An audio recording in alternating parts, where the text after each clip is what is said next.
Good evening and welcome to the Hump Day Chin Wag, Wednesday's premiere show, in my view anyway. Discussing everything from TV, games, films, politics, and anything in between that we can think of.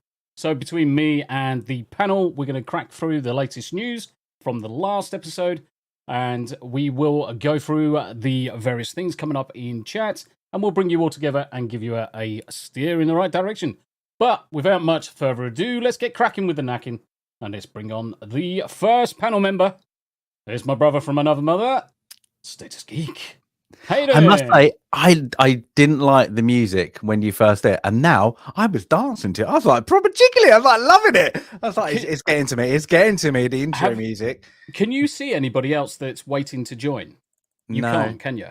Well, No, what you I can. see is Is that this. like- I see Yeah, this I was from like, loving almost it. everybody that's got their camera on. They're all bouncing around. And I was like, yeah, I'm feeling it. I'm feeling the vibe now. It's growing on me. It's like one of those like albums of somebody you really loved, and then you listen to it, and then you hold it. No, I'm getting it. So yeah, I was kind of digging it. But this is my therapy session.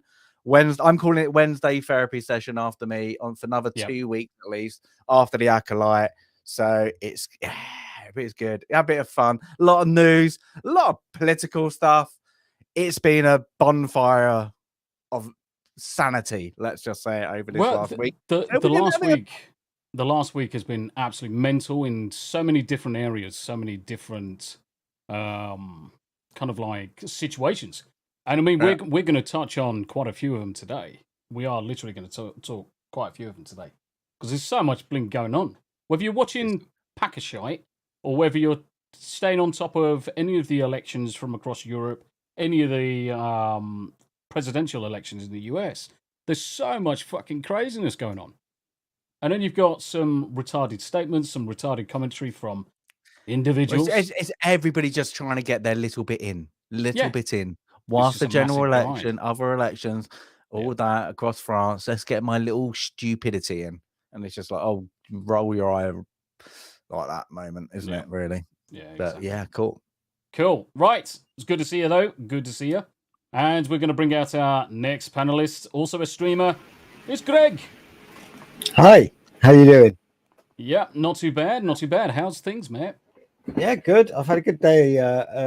Mr. Porkchop's been on at me to watch Clarkson's Farm for some time. And for some reason today, I just went, you know what? I'm going to binge watch Clarkson's Farm. So I'm on 10 minutes to go on episode 8. So I'll watch the whole first season today. Season 1 is well worth it. Well worth it. Yeah.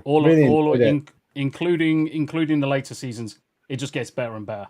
Yeah. And the funny thing that I take away from Clarkson's Farm is, yes, you've got the spin of the fact that he's a celebrity, and that is got its own stigma in the area that he is in. But he is generally trying to do something away from his wheelhouse. He's picked up a farm. He's trying to run the farm. He's trying to make money off the farm. But he's also, what it's doing is raising massive awareness of the plights of farmers, especially the farmers in the UK, because they are getting shafted. I don't know a group of people that are shafted more than farmers, because they are out. Well, but they are happy about it. But exactly. They tend to be happy that they're getting shafted, Stasis. Whereas the involuntary shafting that farmers get. Yeah. Also, before we go on, because it made me piss myself, who did it? Who did what? Insert subtitles. Oh, that was me. That was him. Howie. That was him. You've learned how to do it. Oh my god, you've learned how to do it. Oh he's my. waiting for one of us to abuse him. I was just deleting yours.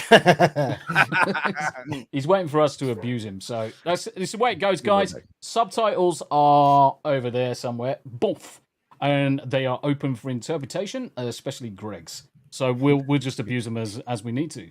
Well, the last one was like, smells like an angry queef, and I wasn't going to put up with that. Oh, you should do. You should do. Farmers screwed, everyone's screwed. And this is the important thing, Galadorn. That's the important statement there. Once the farmers are screwed, everyone's screwed. Because farmers in America have been targeted as well, you know.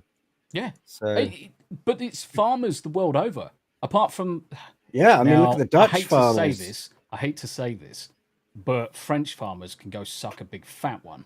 The thing is, you got over corporate farming, especially like overfishing corporate farmers. It's not the farmers as everybody perceives the farmers and the fishermen. It's the corporate entity that's definitely over that's screwing everyone.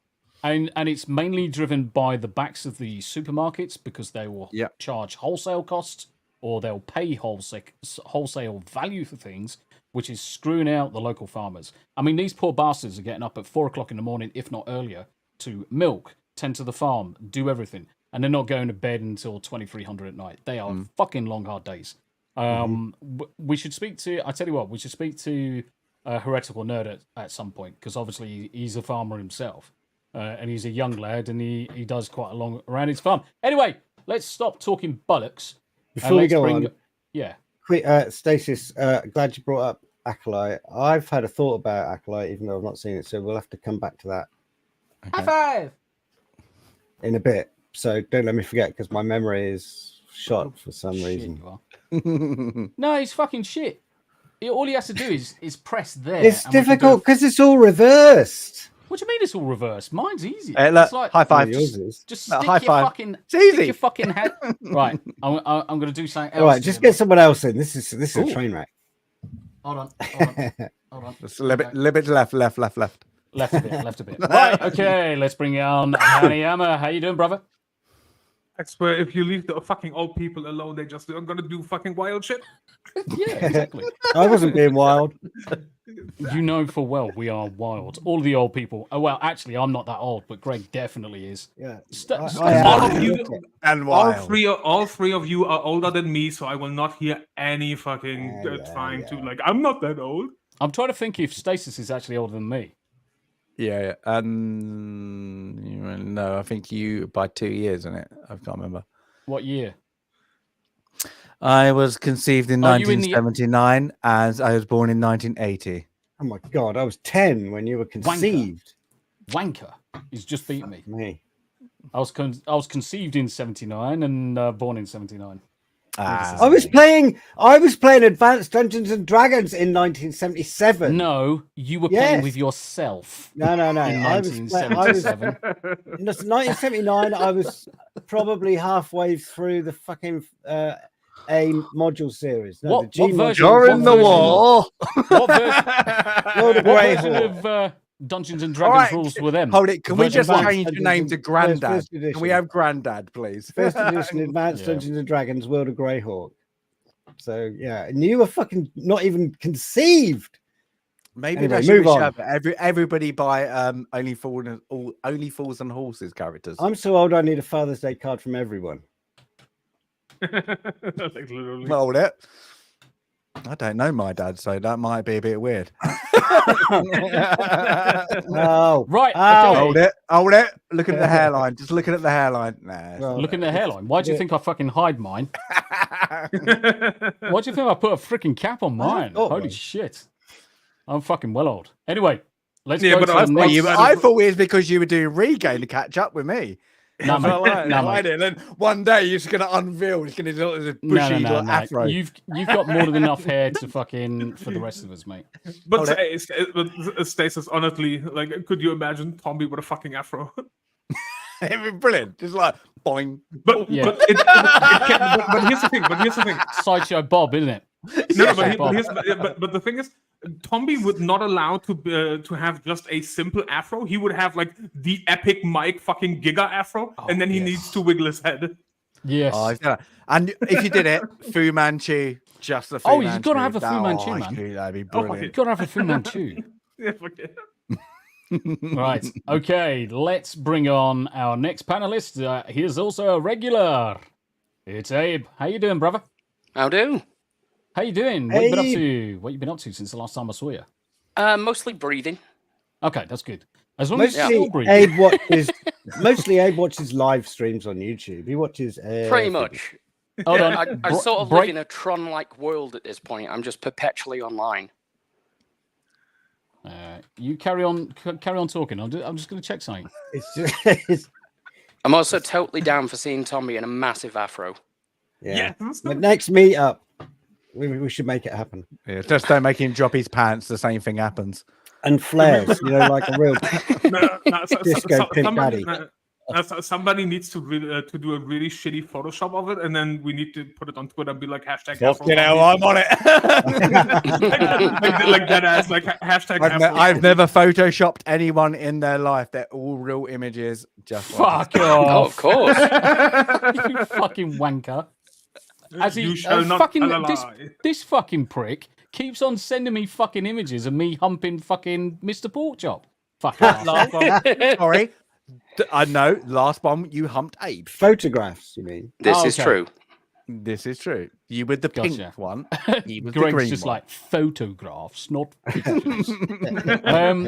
Before. No. I mean photos in that they were live. No. Before we bring on our special guest for this week, just a quick shout out, Andy Matthews for the £5. Hunter Biden is the new head of the DEA. What? Sorry, just heard it is just sitting in on the White House. So that Yeah. was a joke there. That was a joke, Greg. Calm down. Because No, I I read believe that. that. I I read believe that and I was like, what the fuck? That's why I No, said talk about yourself for a second.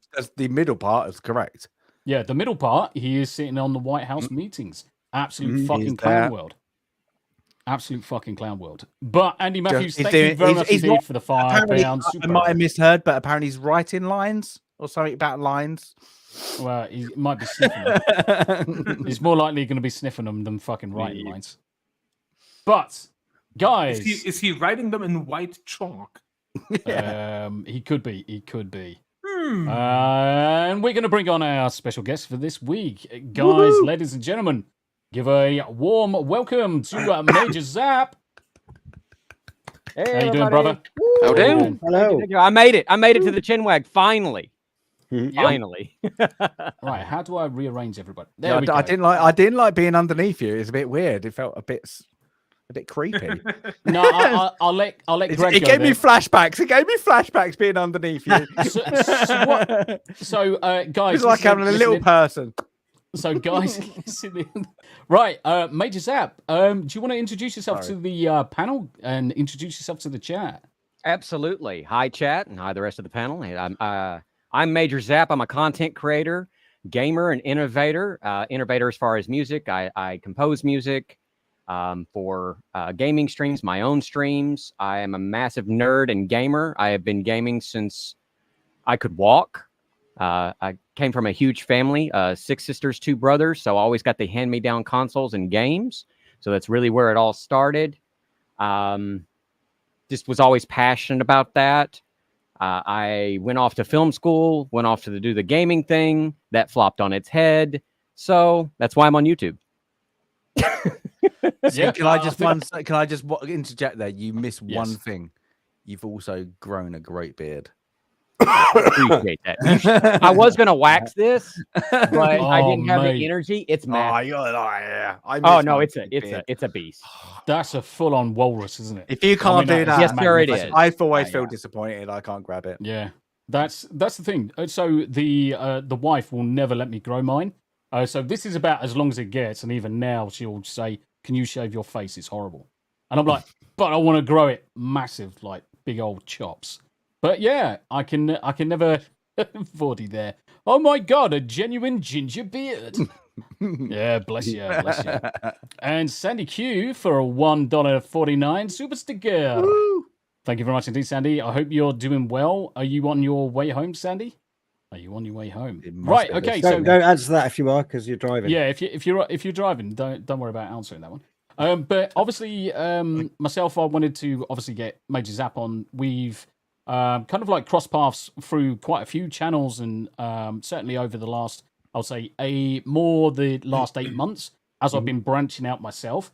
And I thought it was a good opportunity to introduce Major Zap to the guys in the chat, and especially the guys that are on the panel, because one of the things I like to do is interact with new people, especially those face to face for the first time. So it was just a good opportunity to take Major Zap up. So yes, you're here, and we are gonna crack on through. And real quick, I forgot to Yes, mention sir. this is Zapscast's first podcast. I announced it in 2023. So I am streaming alongside you guys. So this is episode 1 for me, Oh, episode 10 nice. for you guys. Nice. So thank you for the Oh, opportunity, that's good. for Love allowing me that. to also motivate that me and sound launch hat. my own cast alongside you guys. So thank you. Cool, cool. I really, really appreciate that Nice. more than you realize. Thank you, thank you, thank you. No, that's amazing. So just bear with me one. And we also apologise then. I'm not afraid. No. I come from the media industry. I come from radio and stuff like that. You cannot scare me. I've heard very strange Yeah, things. but Bring it. Greg's here. Greg can scare Oh. anyone. Greg, he can come sit on my lap. It's okay. Sit on my lap right next to me. It's perfectly fine. I'm actually Greg quite is just sensible. going to touch you in places. Hey, if definitely you not. see my camera go null, you'll know what's happening. Okay. That's all right. When we see Greg with white splotches on his head, we know it was a good time. So Major Zap is currently streaming here. Here's his link, guys. Make sure you pop across to Major Zap. Go and say hello to him. Thank you, Give Tommy. his Oh, stream come on. You have to do that. Shit. a Come like, on. share, subscribe, and all that good stuff. No. It's part of what we do anyway. It's part of what we do. I appreciate that. So Done. Subbed. Done. hello. Yes. Smash that sub button, guys. Smash that the sub like. button. Smash it like you would do an old granny. Right. Okay. First. Deal breaker. Fucking Major hell. Zap looks like an older me. Haha, except the ginger spice in there. You're ginger as well, though, Deal breaker. Yeah, but he's Hey, not we got to spicy. stick together. We got to stick together. The gingers have Yeah. to stick together. We're going to rule the world one day. Gingers It's of the gonna world happen. We're- unite. The gingers are the singularity. Just like you know. So the thing is, when enough ginger people come together, do you actually finally get enough to have one soul? Actually, I can't answer that. Because if you knew the answer to that, we'd have to kill you. Okay, that's fair enough. I'm Yeah, going to give literally. the military row here is going to get it. Okay, so the first day of basic training, you all Yes. line up. Of course, you've all got longer hair than you shouldn't. You all go off, get I you didn't. know, they all stand you up before you go get your haircut. And it like the guy, his name was Sergeant. Great name. So Sergeant came over. Okay. And he literally was like, you know, bang, bang, bang, you know, taking the piss out of everyone. And he just walked up to the ginger person and just went, "Ooh, you smell like piss." And then just walked off. And that was it. And that was it. And it was like, damn it. That was it. You're Bill, screwed thank you for for being your here. whole Tommy, basic Sandy, training. Good to see you. Whatever went past, Justin, it was good to it. see It you. was, yeah. And he was just But- like, everybody does it. Like any drill instructor you ever known, that's it. Ginger, I'm winning this week. That's what they think.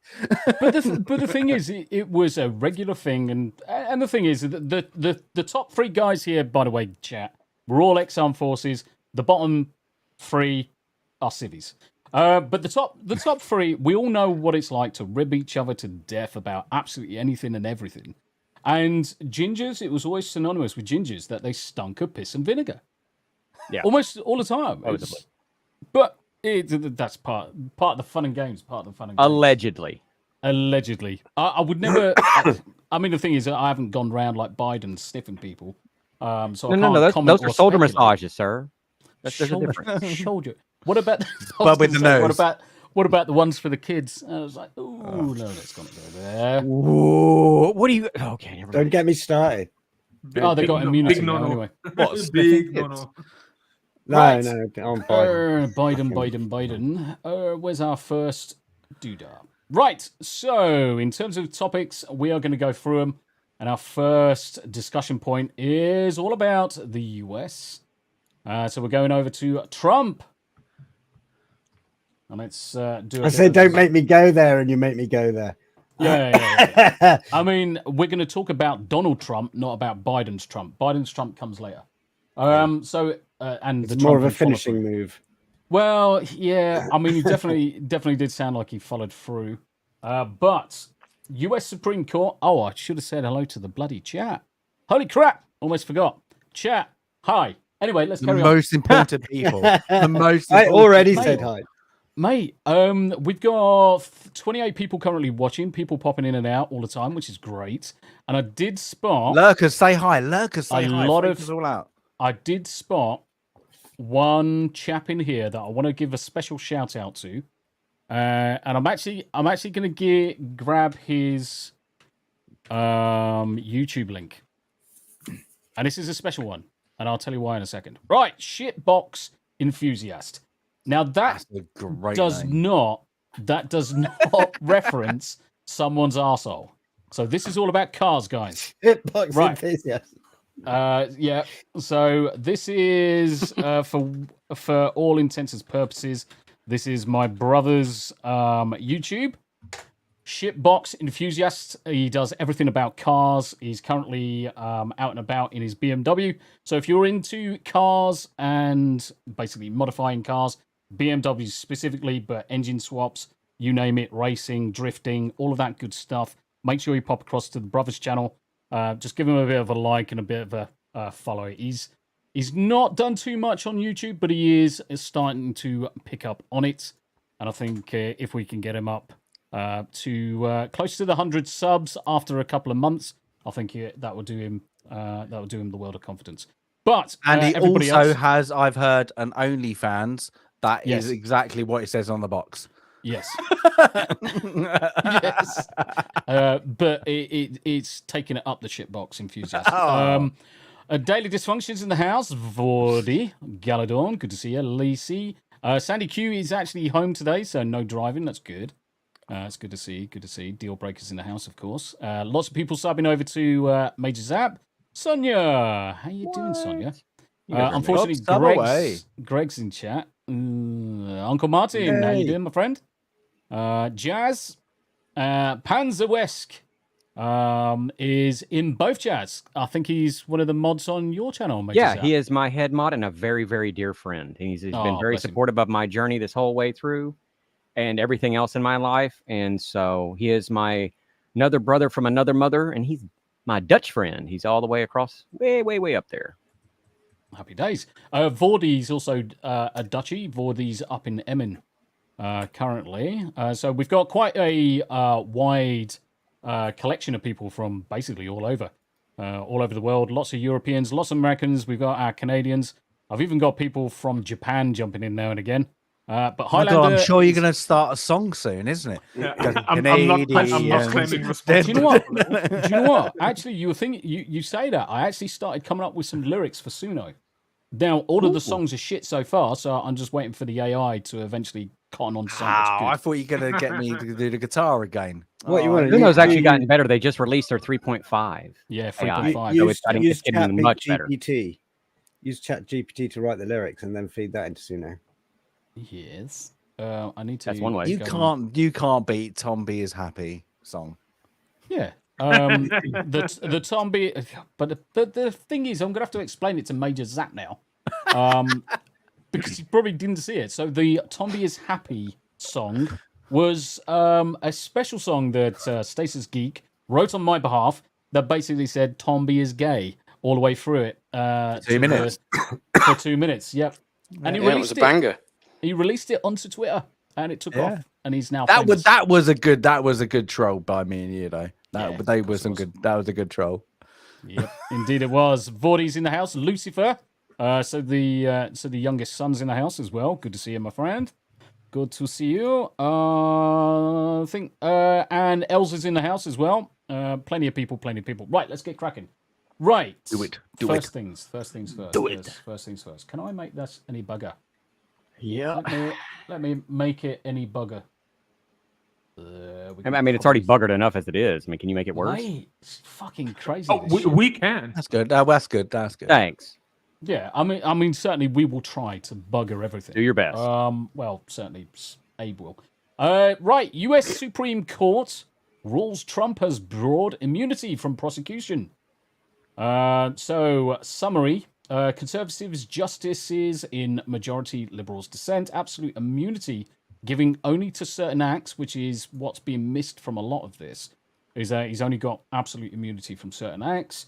Ruling makes a Trump trial before election improbable. So straight away off the bat, before I open it up for everyone to have a good old chinwag over, is we know that the Democrats are trying their damnedest to prevent essentially Trump from running for 2024. And as a result, they've tried to bring charges against him, which the 34 charges in New York, But they are trying to do other things, changing laws and whatever else, and changing resolutions in order to prevent Trump from running. Now, obviously, this ruling from the Supreme Court has obviously gone kind of like against the grain in many ways, because I think it was a 6-3 ruling in Trump's favor. Abe keeps on coming in and out, which is a first for him. But the ruling makes a Trump trial before the election improbable, so they're not likely to try and prevent him from running. But it was obviously interesting that this came out fairly recently after the whole New York prosecution dilemma. Yeah. So Washington, Reuters, U.S. Supreme Court ruled on Monday that Donald Trump cannot be prosecuted for actions that were within, and this is the key thing, the key terms, within his constitutional powers as president, in a landmark decision recognizing for the first time any form of presidential immunity from prosecution. The justices, in a 6-3 ruling, threw out a lower court's decision that had rejected Trump's claim of immunity from federal criminal charges involving his efforts to undo his 2020 election loss to Joe Biden. The 6 conservative justices were in the minority, while its 3 liberal members dissented. Majority. It says we're in the majority, while its 3 liberal members. Majority. So Trump is the Republican candidate challenging Biden, Democrat, who gives a shit, we all know. Case and its decision to return key questions about the scope of Trump's immunity to the trial judge to resolve make it improbable he will be tried before the election. On these charges brought by special counsel Jack Smith, we conclude that under constitutional structure of separated powers, the nature of presidential power requires that a former president have some form of immunity from criminal prosecution for official acts during his tenure in office. Thoughts? Who wants to go first? Has to be the American. Abe. Yeah, can you hear me okay?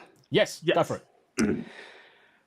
Well, this isn't really anything particularly new, because domestically speaking, the US president doesn't actually have a lot of domestic power. Yeah. So this really isn't anything at all. The only regards in which this could, and I'm not sure if it specifies in the article as well, it has to be official acts. Yeah. So it doesn't apply to any other kind of conduct that the president would do. Correct. So fundamentally, it's nothing, really. It's just a codification in the law of it. But what is these been to kind of done for already? Isn't it more like corporate? But because he was sitting as the CEO at the time of the corporate entity, it's not this. What's her face? Backhanded, Stormy, buying Stormy Daniels thing. This is anything to do with that, because that's been delayed, hasn't it? That whole saga. Well, this is in reference to the. They're trying to aim at I say this loosely, the attempted insurrection. Yes. That's what they're aiming at. Yeah. Yeah. And was that an insurrection? In my eyes, yes, it was. Is it going to get delayed? And will it go before November? No. Will it actually any legacy? Like, will it ever go anywhere? No. That's the problem. It's like you got two sides spitting and playing both political sides. The Republicans playing the victim at the moment, and then Democrats going, look, their whole side, like, it was against the law, Really, it's a very thin line if you go by either side. Is like who can be held like actually accountable. It's like that at this point. So I'm guessing the majority on the Supreme Court is Republican or nominee Republicans. Majority. Yeah. 6-3. Yeah. So they lean conservative at least anyway. As to whether they're actually registered Republicans or not, it's a different matter. Yeah, that's a whole nother can of worms you'll be opening. Yeah, exactly. Yeah, I mean the thing is that you look at some of the stuff that happened. So January 6th, insurrection. I think I think we can probably all accept that Donald Trump basically stood on a podium and specifically said, "Don't take it lying down," kind of thing, and did encourage people to go to the Capitol. Definitely did encourage people to go to the Capitol. Now, did he turn around and state anywhere during his rant and rave on the podium to carry out any illegal acts? Open for interpretation. But the other thing as well is, and this is the thing I need to get a little bit more knowledge of with regards to kind of like some of the stuff that's going on out there in the US, because you've got a lot of times riots and situations where it's clear there is a 3-letter organization involved in disturbing or making it out that so let's say a group of individuals dressed up as rioters, they go and run amok to make the whole thing valid for them to then start attacking people, as in start arresting people, start attacking Donald Trump and things like that. So I need certainly, obviously, from the chat, from yourself, Major, you might be a little bit closer to it, obviously. But do we actually see that actually happening in terms of many events where the FBI are dressing up in civilian clothing deliberately with masks to basically disturb the peace and force the situation? I mean, The question is, do you see them do it? And is there records and is there knowledge of that? The answer to that question is no. They are the FBI. Nothing they do is in our purview. They have their own purview. Their actions are guarded by their own actions. So there's nothing the American people, taxpayer and everything like that, can do about this. Nothing. The fact that they That's may the same as the instigate state issues and rile up the crowd, again, that's hearsay. You have no proof. They'll never have the proof of this. Yeah. But that's exactly any agency like that across any modern state in the world. FBI, has the CIA. same, not just across the pond, everywhere in Europe, all the same. Everybody's the same. So you're completely, I completely agree with that state. So we will never know what really happened. No. Ever. No, the internal communications will be now locked down. It'll be a few people going hearsay. They said that, blah blah blah. It may be even in the presidential handbook, and that's it. And that's eyes only for the that's eyes only for the president. So if that is likely to be the case, and so I'm deliberately framing things to open up the conversation. So if that's gonna be the likely situation that we will or the general public will never know the truth, how can either side say it was or wasn't insurrection or was influenced by certain agencies or wasn't influenced? It becomes circumstantial evidence. Exactly. So what you then decide on is the truth of the matter, because if you can't prove it, if you can't prove anything either way, then I suppose you can go down Occam's razor. What's more probable to be the case? It's probably the only. Okay, let me put it this point. If this is going to be very pedantic, but bear with me. Okay, if Trump doesn't win, he would very be unlikely to run for the next 4. Yeah, the 4 after. He can. That's fine. Would they pursue it? Okay, then on the reverse side, if he wins, it goes away. But when he stands down, are they going to pursue it? Because he's not in, it doesn't matter anymore. Because the current political side of Republicans, he's gone. So if you've got that kind of things, we're probably, I've always said it's probably going to be DeSantis next. They're gearing up for that. Does he matter? And that's the thing, is he only matters now for the political side for the next 4 years. He doesn't matter. This thing goes away in November. It goes away. It's all about getting the people who are the swing votes, the swing states, trying to draw them whichever side you think. But I've just sent you on the private one. Have a look at that, because that is showing something big about what the political state is in America and what the bookies have said. And bring this up because it's interesting, because look who's number 3rd on who's going to win.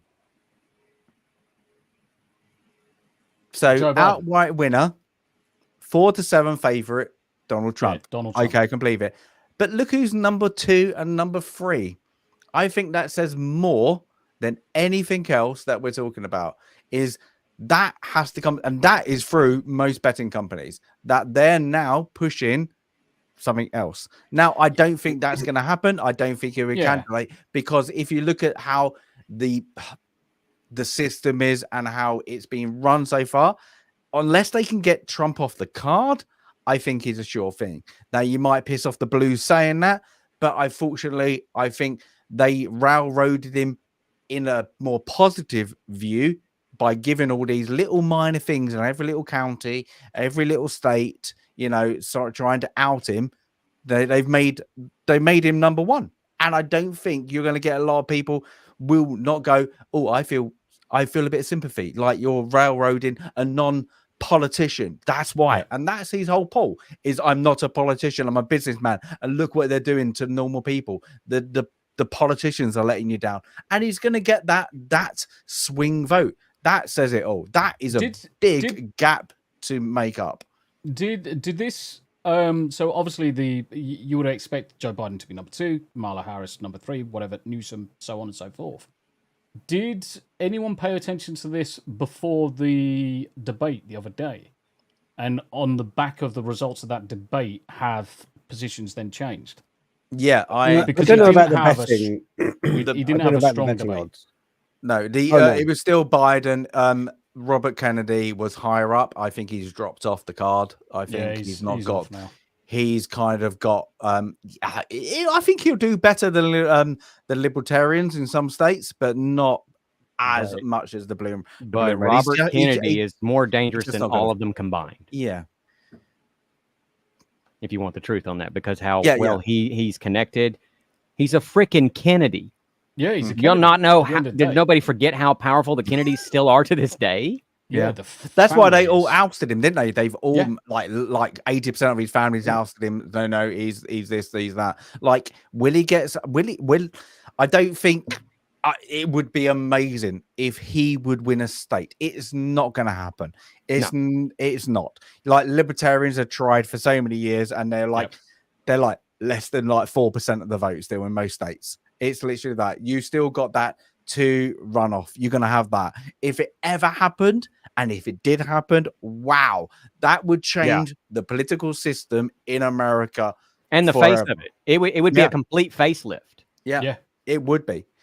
It's like if he won, like even like one of the smaller states, it's like that where it doesn't have like, you know, he's not going to win a Florida. He's not going to win a Florida. That's going to be that would be ridiculous. But if he won, that's got a smaller, you know, like draw to the numbers. It would still throw it out. It would still throw that numbers out because it's so going to be close. And I think even now that these numbers, I still think it was still going to be like. I think if you be like conservative, it's still going to be like 55% Trump. I don't think it's going to be a landslide. The popular vote will still be Democrat. It will still, because them states are still going to be the majority. But I think I think he, like with Trump, I think he's got Florida already, and I can't see him like losing like any of the other swing states, unfortunately, at the moment. So until something changes. I'm going to bring up a couple of points from the chat that may put another kettle of fish into the conversation. So Sandy Q basically saying about the chats themselves. So obviously, did he incite people to do anything illegal or anything like that? Sandy Q, no, didn't happen. That's that's conflated with a different speech on a different day. Daily dysfunction, there are always a few bad apples in the bunch. Over in the Netherlands, they deploy undercover to escalate demonstrations. Wouldn't surprise me if that happened over there as well. Elza, could Tomby be referring to some alphabet agencies? And yes, the FBI has been caught as agitators, and Congress has called them out. Officially on it. Skipping over a couple. Steel Leg, good to see you, my friend. Sorry, January 6th, wasn't it one Trump never told anyone to attack? He told folks to go peacefully. He is on record. Dealbreaker also comes back as well. There are camera recordings of agents letting civilians into the building and leading them round as if given a tour. There was no insurrection. So, I mean, there's good points coming in from the chat here, guys. At what point does it become an insurrection? If they're let into a building peacefully and they're walking around peacefully and they're being led around by the powers that be, can it be claimed that it's an insurrection? Once there's bloodshed. And there was no bloodshed. There was no bloodshed, was there? No. Nope. Well, there was one casualty, wasn't there? But that was actually a protester who was shot. Exactly. Yeah. But that's different. Yeah. It has to be mass bloodshed. Yeah, it wasn't by instigated definition by of the an insurrection. protesters. Yeah. Yeah. And so- the tree of power or the chain of command has to be altered at the same time too. Yeah. There's a lot of factors that fall into insurrection. Does it quacks like a duck is a duck? Okay. It's a sandwich. Before it's all interpretation. Before we move on, her name was Ashley Babbitt, the woman who was shot inside the Capitol building by the police officer. And I don't think that there was an insurrection. I watched from the outside of the US, and I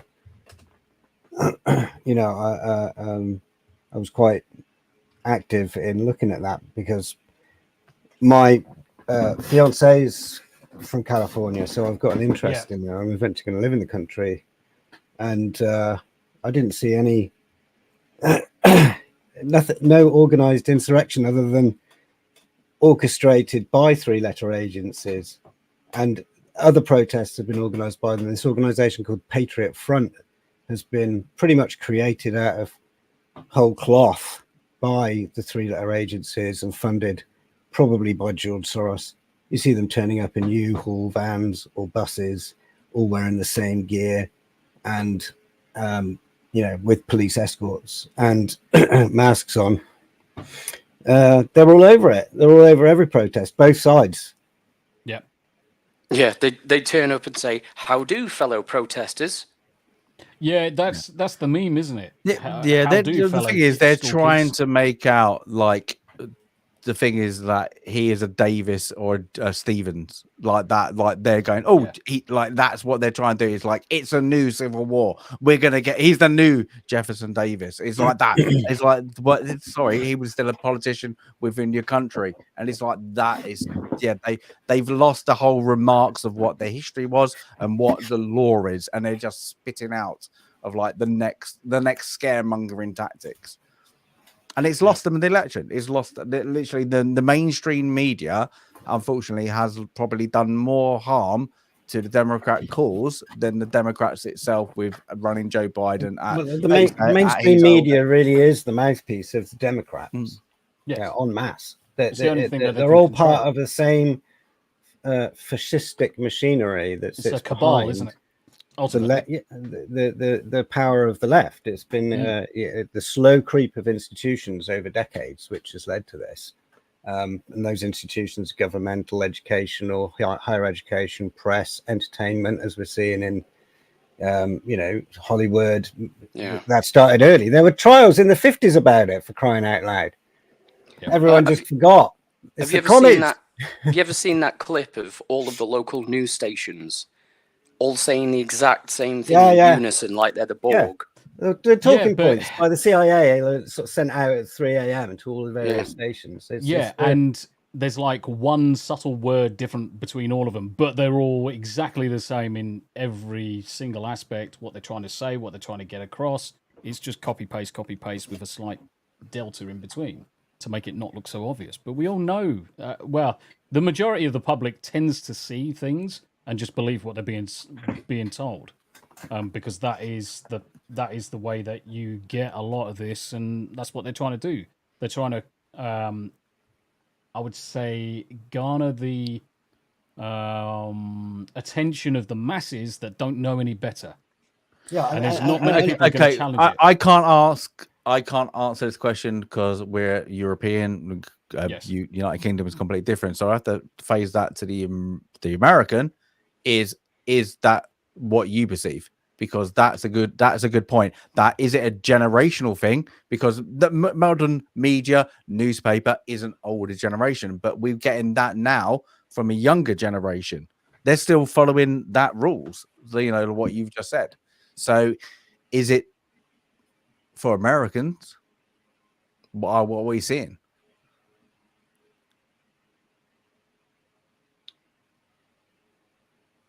Nope. That You do remember that there's no American on the panel right now, right? Oh, is that? Major I Zap. mean, that's really hard to say. I mean, I don't trust the media, period. No.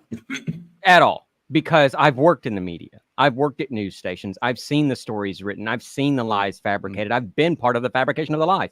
I will admit it. That's why I left. Because I was done with it. I would no longer take part of it. And my moral compass guided me outside of that. And so I was in the wrong place. So that's why I say it's really hard to say. Yeah. Yeah, I mean, it's the a difficult generation, one. my generation,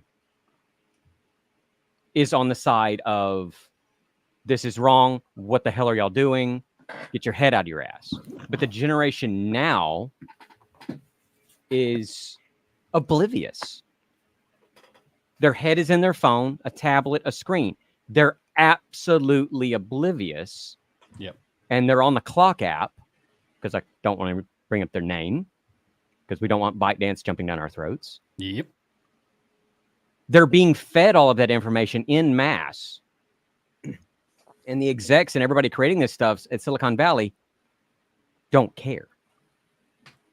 Who it's up to the active voter and the parents of the active voter as they turn 18 to guide their children in the correct way and show them, hey, this is wrong, this is right, this is what you do, this is what you don't do.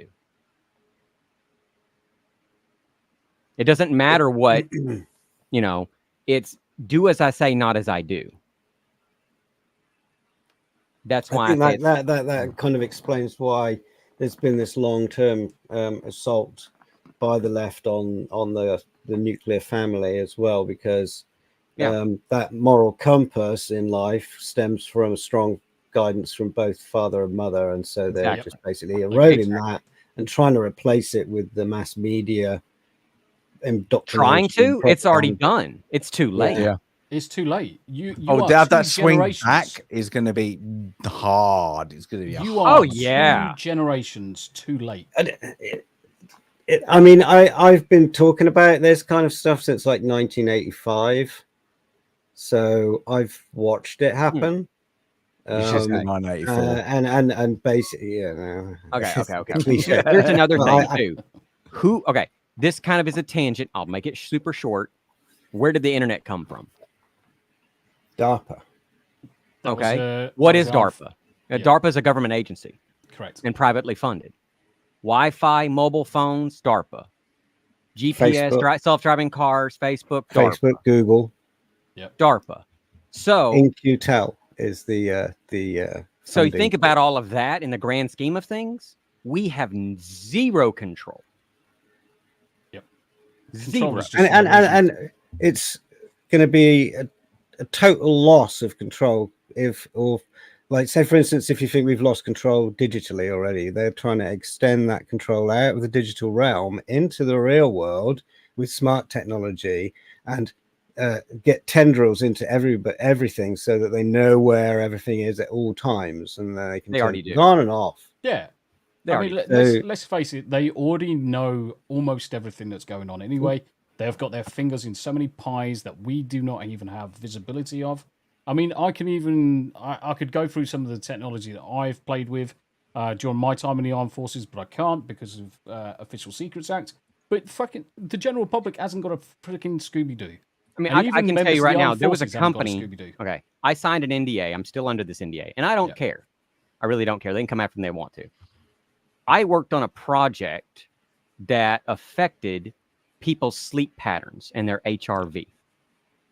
Okay, through temperature modulation. Yep. Okay. And people use this, and this modifies your sleep. What this technology does, and this was not for the government. This was private consumer tech I was working on. I was designing code and AI bots for this shit. Yeah. To alter your sleep patterns. And Why- that would be why would we mobile, wanna mobile alter your phone sleep compatible. patterns? Why in the hell am I going to alter your sleep patterns? What's the point of that? Think about that. Why am I going to mess with your biometrics and record your biometrics and then report that data to the internet, to the web that's monitored? And why would I do that? Because can you know like, when you're because you sleeping? like fucking with people. So I can know when you're sleeping? So I can know what this tech that we worked on could tell you days before if you were going to get sick or not. Because, I mean, the thing is, if you're pulling enough data points from the individual, whether it's heart rate, temperature, what the hormone levels are currently in the system, yes, you've got all of that data goes together, and then you start building analytics to properly sift through the data through, okay, you've got heaps and heaps and heaps of historical record that you can say, this person generated this condition after this symptom, this symptom, this symptom. Loads of information goes into an engine, gets bloody absorbed, and all of a sudden you've got AI easily can detect these things and predict it weeks, if not months in advance. Exactly. That's Easy. what we did. Yeah. And that was a non-military thing. So, yeah. That's That's why I say we're so lost. And that capability, the funny thing is, sorry, honey, I'll wrap up my point. But this technology has been around a while. People think that it's only really just come in. No, what you're seeing, guys, is the fruits of labor of 25, 30 years worth of progression. But now you're getting drip fed more of the access to it. Also think about the freaking energy costs. Because all of the freaking governments and all of the countries around the world are all saying, "Oh yeah, we've got to go green. We've got to go green. We've got to offset carbon." Fucking hell, Jesus Christ! AI is sucking down a bucket ton right now. Yeah, I mean, you think about it, like the server farms and storage network, how much power they consume. Shitloads. Yeah, and that's not even Absolute mentioning the Bitcoin mining. No, it's not. I just want to come back to Sandy Q.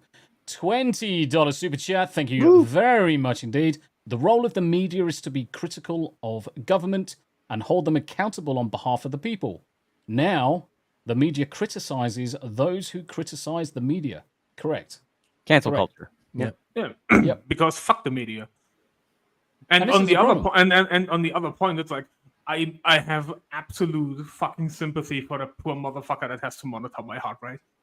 Like that poor motherfucker sitting there like, okay, he's definitely about no, he's no longer about to die. No, he's about to die again. Like what the fuck? But I mean, the thing is that there's stuff there out there. It's embedded in devices, your smartwatch, your phones, smartwatch, the Core Ring, all of those. Do you know how much information I can glean about your house simply based on your Wi-Fi? 42 Don't petabytes. forget. I mean, the thing is, Wi-Fi. Yeah, Galadorn's picked it up already. Wi-Fi is being used like sonar and MRIs. There is literally RF, and the more antennas, people think that these routers or routers with lots of different aerials embedded in them are fan-dabby-dozy. Yes, you get perfect signal throughout your house, but each one of those can pinpoint and overlay a signal of Wi-Fi with movement from yourselves being detected, and I can easily build you a map and show you exactly where you're standing, exactly where the things and objects are in your house, very, very easily. The technology's been around for freaking ever. Isn't it accurate now down to 5 meters? It's something stupid like that. It's actually accurate to 0.3%. Is it? Yeah. Yeah. And I know they've got the real. I think we said this time the real time. Well, think about it too. In military, real time used to be real time. Used to be anything less than 24 seconds. I don't know what it is now, but I'm guessing because we're out of the. Well, think about it too. How many people have security cameras, Wi-Fi based security cameras? That's eyes. Yep. You have an Alexa speaker. You have a Google Home speaker. You have an Apple Home Pod. That's audio. Yep. Now, can I just quickly say, now more than 99.999%, they're not looking at you. But if we ever wanted to, they could. You could. And I always say this. Somebody always says, "Will I ever be hacked?" And I was like, if I'm sitting outside your home and I'm wanted to hack you, I'm gonna hack you because I'm literally going to be like that. That's what I'm focused on. That's the scare. That's what you need to be. The thing is, if you're not doing anything wrong, don't worry. I'll scare. You know, I'll give a use case now. So obviously, some of my background is electronic warfare, and I did my fair share of white hat stuff on the side. Now you look at your smart meters. So everyone's got smart meters on the electric, on their water, this, that, and the other. All of those are pretty much guaranteed to be connected to your Wi-Fi, or they're on a certain frequency, either 460 odd megahertz or 800 odd megahertz. But most of them are connected to your Wi-Fi. I can easily do a deauth attack onto that. Once I capture the packet of that device reconnecting to your Wi-Fi, I can just run it through a script and break the encryption arm straight into your Wi-Fi. Now I've got access to pretty much everything in your house. CCTV, TV, Alexas, all of those devices. They've all got exploits. They've all got rootkits that you can get into absolutely anything. It's not rocket science. They're built in. Yeah. They are built in for various obvious reasons because stupid people forget their passwords all the time. And as long as you've got stupid people in the world that need to reset passwords, there's always a route to get back into that device. Anyway, Joe Biden, I love talking tech, but it bores a shit. Segue. Yeah, segue. Joe Biden has described as a dangerous precedent the Supreme Court ruling giving former President Donald Trump partial immunity from criminal prosecution. The current US president said the judgment undermined the law of rule and was a terrible disservice to Americans. Earlier, Trump hailed the court's decision as a big win for democracy. The justices found, most of those, immunity for official acts, but was not immune for unofficial acts and referred the matter back to a trial judge. The judgment will further delay the criminal case against Trump for allegedly trying to subvert the 2020 election result that gave victory to Mr. Biden. The trial judge must now determine which actions were carried out in Trump's capacity as president, which could take months. Now, the other thing as well, I spin with this, and I apologize for interrupting there. The other thing I spin with this is all of the kind of like the criminal prosecutions are all going to the direction, mainly the direction of Trump. And they're throwing as much shit as they can to try and see what sticks to the wall.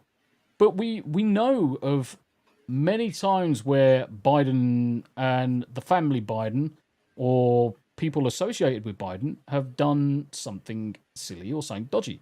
I mean, whatever happened in terms of criminal prosecution for,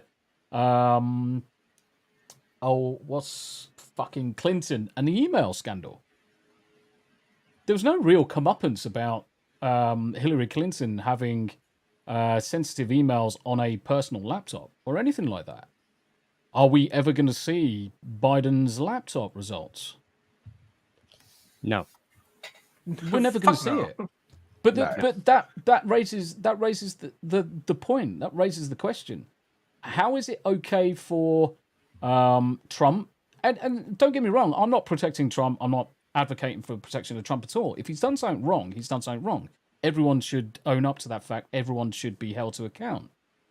But surely this goes both ways. The door swings both ways on this. So if Biden's camp's done something wrong, Trump's camp's done something wrong, the American people deserve justice to be done and those people to be brought to task. I think why are we not seeing that? They need to remember that whatever they do in the run up to the election, which I think they're inevitably going to lose, apart from some numerical shenanigans involving probably 100,000 dead people from each state voting. by accident.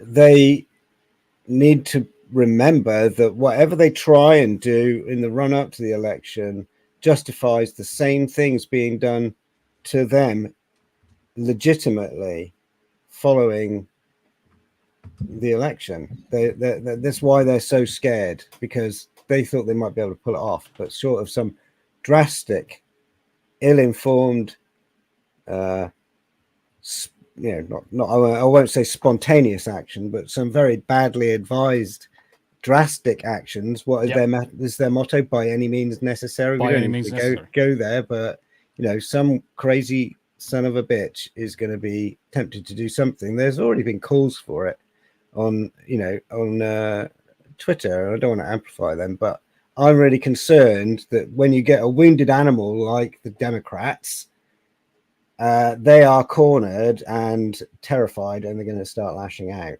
Worse than this, I think they're going to try and put him in prison, which will make him stronger. I think they're going to, they've already put Steve Bannon in prison this week. They're going to try and imprison his whole legal team, no doubt, before the election. But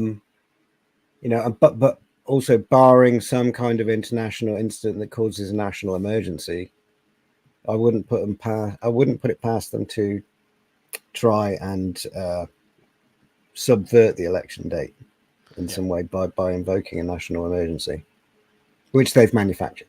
Problem, reaction, solution. I don't think they would have the balls for that. I think any right-minded judge will delay anything up to the election date. They're not right-minded, though, are they? They're demonstrably insane. Yeah. I mean, the thing, they've got to, there's more than two genders for a start. That's a mental illness which they're accepting of. They think that the economic reality around them is not what it is. They think that they've got a chance of winning this in an open and fair election, which they don't.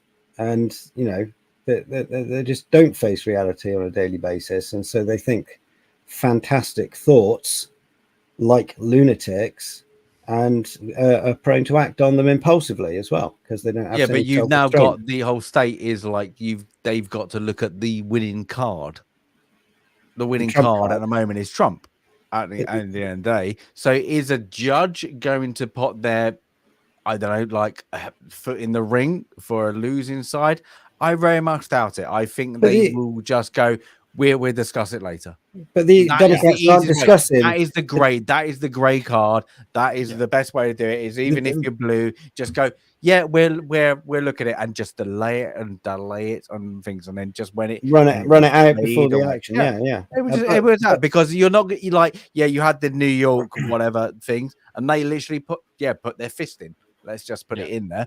That's it. But otherwise, from that, is anybody going to risk their job?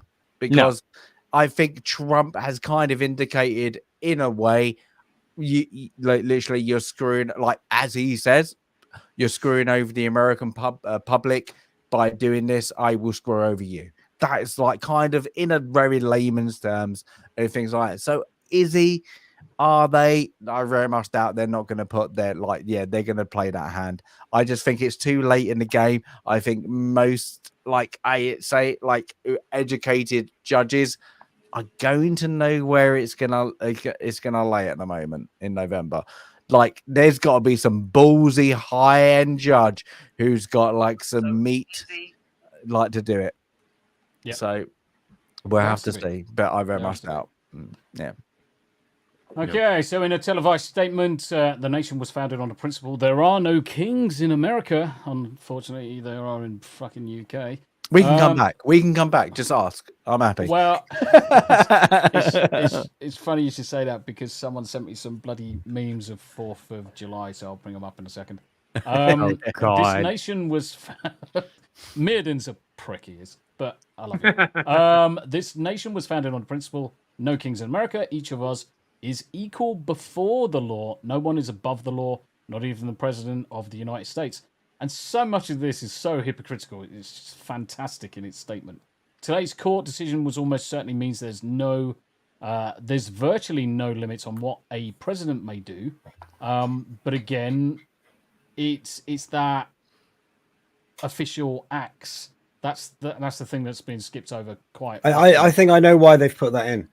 Go for it. So, like, to my mind, the job of being the president of the United States is one that's not an average job that you would apply for and work agreed hours under contract. It's an appointment.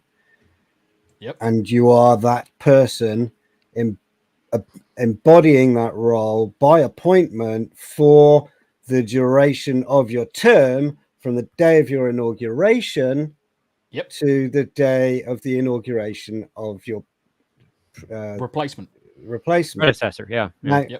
Now, so all duties carried out by a president during their term could be classed as official duties. However, now that they've said, it's only your official duties that make you immune, that blanket immunity does not extend to former presidents like Joe Biden. So when Trump takes power, Biden's immunity does not extend to things that he did privately. Correct. Because that is not in the duties of his office. And now that distinction has been made, which they've pushed for, because they were going after Trump so hard, they've opened up a legal loophole which will allow Joe Biden to be pursued for actions that he took in his business actions internationally, and any kind of federal charges he may face. Maybe not the documents. Okay, but what it would be the point if, like, it looks like Trump's going to win and Biden isn't, like, and Biden will never come back. Like, Biden will never have another term. I'm not being, but he needs to be taken care of. Like, everybody's seen it, Yeah. and I'm like, what would turtle. be the point? This is literally both sides against spitting. Yeah. Because at the end of the day, the guy's just going to go away, isn't he? He's not gonna like, he's that, like, in, like, he just needs to sit down for 6 months, like, but he's not in charge. It's not him personally that's in charge. No, but when he's gone, they could go for him, like, but what is it, what would be the point? Like, he just needs, like, he's not gonna do these, like, oh, do you want to come to a speech, we're gonna pay you $50,000, because what would be the point? You're gonna have, okay, who are you gonna get? You got Biden and Obama. Obama is still got to go that. I've got a genuine question. I've got a genuine question for Major Zap and the Americans that are in chat. So, the president of the US has an awful lot of access to information that standard people aren't, or standard people don't have access to, official secrets and everything in between. Plus the information that's purview only to the presidents. If your president is massively infirm, senile, dementia, whatever, do the Secret Service just basically lock him away and keep him away from absolutely anyone for fear of any of that information getting out and used against the American? What happens? The job of the Secret Service is not to... They're not babysitters. Well, they are and they're not. Yeah, but the past... Yeah, but as far as things he says, things he does in senescence or out of senescence is not their responsibility. If he gets up in the middle of the night to go get a bowl of ice cream and he's sleepwalking, they can't touch him, they can't stop him, they can't do anything about it. That's not their job. Their job is to make sure nobody gets to him. Nobody crosses that lawn. Nobody comes near his family. That's their sole job. Yeah. Nothing more, nothing less. People give them too much credit of what they do.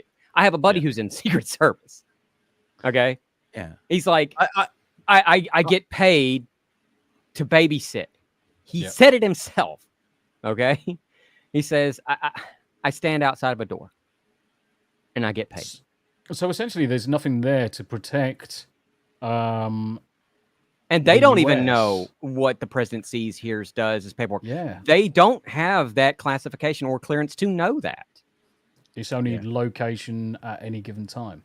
And all of that information, usually when they have conversations like that, is in the skib. Yeah. I don't think it would be them who would protect. Like we've had presidents, prime ministers in the past in most countries or whatever around the world Yeah, who have it is. had something wrong, like tuberculosis or whatever, like Roosevelt, you know, like that has been hidden before the really like the media access was ready available. There's Right. always been that. And what was there? It was because just to protect, like give that grandeur of the person that is speaking on your behalf is still like the right person for the job. You know, is the right person to speak. Their Now, profile look on the at, world stage is maintained. Yeah. yeah. Now look at it. We have now full nearly enough 24 access to these people. We do. If you think like that, and like if you go by the debate, that was shocking. And I think most people around the world, if you take out America, take out that bubble, and the rest of us was going, oh, please stop. Just please stop. The thing about that too is when you go to production like that, okay, and you have a live show, and this goes for all live shows and stuff like that, there's a producer in your ear telling you what to say. There's teleprompters telling you how to word it, how you should speak, what you can and can't say. And he wanted to say so much in his mumblings, but they were like, don't, no, just no, Actually, it was picked up on. It was picked up on the audio track. Exactly. I must say for Biden, like he's like age or whatever happens. But he was also a totally different person when he was on that stage from when he came off the stage at a dinner. Totally different people showed up.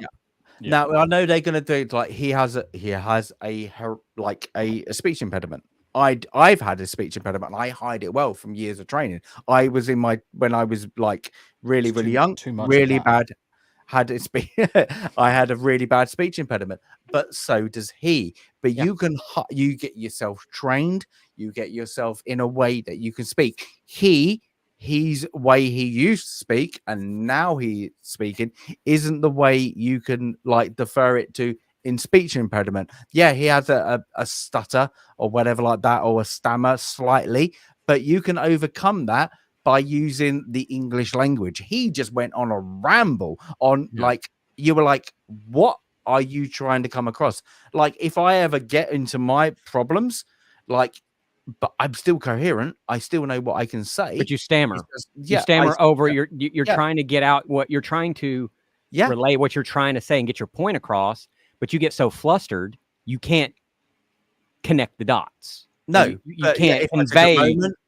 Like if he took a moment and then just carried on, everybody would like that's because of his speech impediment. But he just rambled. Yeah, and everybody was like, "What are you? Absolutely, you're." I would like to say, it sounded like it's just somebody who was on a twat waffle rant, and it was just like, and that was the best thing when Trump said, "I don't think that he knew what he understood." I'm paraphrasing. That he just said or something like that, didn't he? Well, I was like, this is my point. It was a meme. It was going to be more viral than what he said because it was just like, oh, like the 30 seconds before it when he actually was talking sense, gone because the 30 seconds after, and then what Trump said, boom, there you go. That's you lost any swing votes because you sound. But this is the thing. Any small sentence that Biden was uttering had no connection to the next sentence or the previous sentence. And that's why it was so disjointed. That's why everyone picked up on it. Speech impediments, yes. A lot of people have got speech impediments. I know quite a few people, including people on the panel that have got speech impediments. I am very, what's the word? Careful in how I phrase things because I every now and again I'll suffer from aphasia and I can't think of the next thing that's coming out of my bloody head. I know other guys have got speech impediments with stutters and things like that. We know plenty of people of them.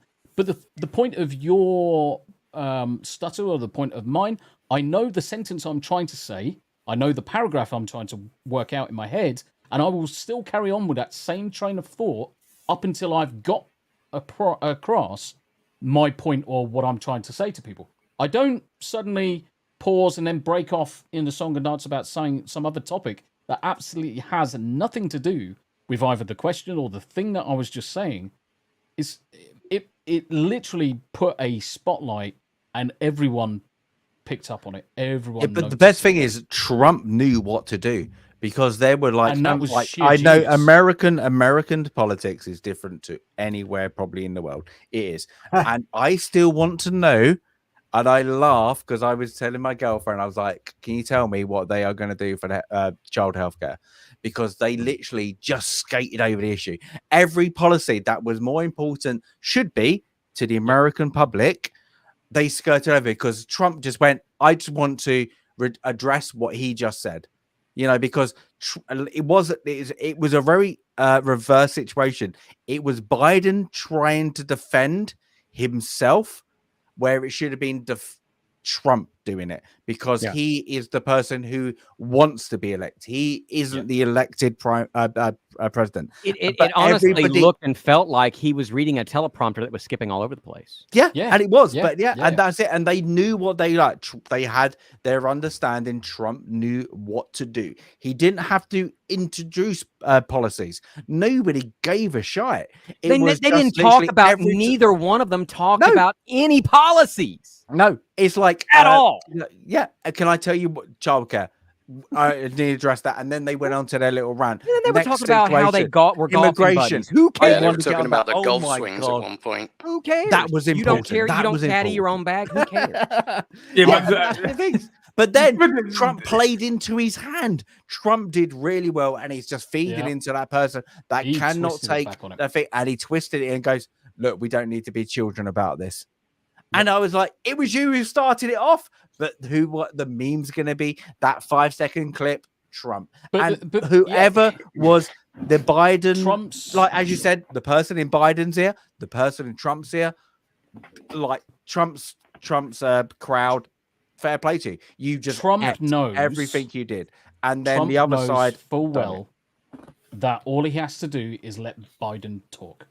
Yeah. Yeah, absolutely. That's all he has to do. Dig your own grave. Dig your own grave. Exactly. He does not have to work hard at it. He only has to respond to questions eloquently, to the point, to the fact. I appreciate that. To keep it short, keep it sweet. And anytime that he sees there's an opening from the other side to just stick the old boot in, he's taking the opportunity. But do you think it's also weird? This is the most earliest debate in American history. In American history. It's the earliest debate. I didn't even think about it. Wow. Okay, yeah, it is. Yeah, it is the earliest ever debate. So who's got the next debate? What media channel? And why did it happen this early? And like you got that betting thing that we had earlier, like Harrison. Yeah. Now, would she? Like I always said this, I think if the next candidate for the Democratic Party after this, I think they're going to go celebrity. But would Harris want to do it? Like take over? Like what sympathy? No. What sympathy vote is she going to get? Not much. Like I don't think she's well liked. Like she's not, because actually the American household find her extremely dangerous. Yes. They know what she's done in her past, and they're holding that against her and saying, if you're going to be this, we're going to expect you to do the same thing you used to do back in your sorority. Yep. And she's done stupid things like entertaining people who are against stupid things, Christian values as well. And everybody's like, hold it. Why did you do that? For there was no need to entertain. I don't want to go on that whole political thing or ideology thing, but it was entertaining for what? For your own need, and because it wasn't political. And one of my chat members just brought up right now. They're not on the screen, but right here, this is poignant. They say general election politics don't normally mean anything during the summer because everyone is on vacation. Yep, that's a good point too. Because Da Vinci Gaming, how you doing, my friend? Yeah.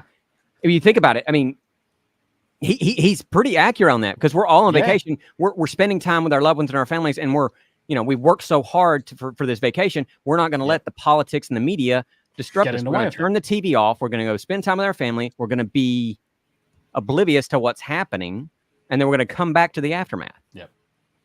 An error for and the aftermath. And the aftermath is literally everybody just wanted to see fucking Biden and Trump play golf to see who wins. Yeah, Error exactly. 404 here. Exactly. Never interrupt your enemy when they're making a mistake. But I find it this whole like it's a well political view at the moment. Like we've got Trump, we got Biden, we've got the general election 4th of July tomorrow in the UK. We've got Le Pen literally banging hard in like the coalition in Germany screwed up in the European Parliament, like the Did you just the say Bundestag. Germany? Germany Parliament. Yeah, Germany. Germany. Yeah, but we've got like the Bundestag. They've got their elections next year. So this is going to think like the next year, like this whole from now to next like October is like next 2025 is this whole political vice of what the left and right is going to be very, very there's going to be like interesting shift around the things because you've also got like Moldova trying to get into the United European Union. Like, how's that going to work? But then you've got more right swinging countries, Denmark, Sweden. I've got their elections. You got the Spanish elections, like the Bundestag is coming up, and it's like that. You got like Le Pen that it's going to railroad the presidential elections in 5 years, but she could hold the prime minister to hold until then, and that will change the infrastructure of Europe immigration because they hold so many borders.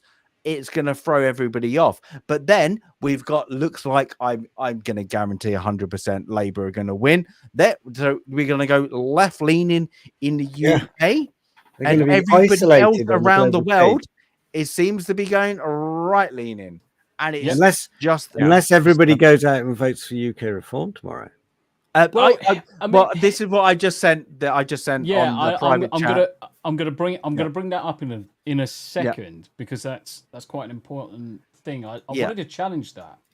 I do want to challenge that. I think it's. That's why I put the words I did. Where the fuck did I? Excuse my language. Where the fuck did I put that? Holy shit! Where the français did you put that? Here it is. Here it is. Let me just push this up. So yes, Da Vinci, you're right. Pick a sport. Trump wins. He's much better physical shape. Even at bingo, he wins. Yes. So first, government MRP for the 2024 general election shows Labour on track to beat a 1997 landslide. Wow. Our first projection of 2024.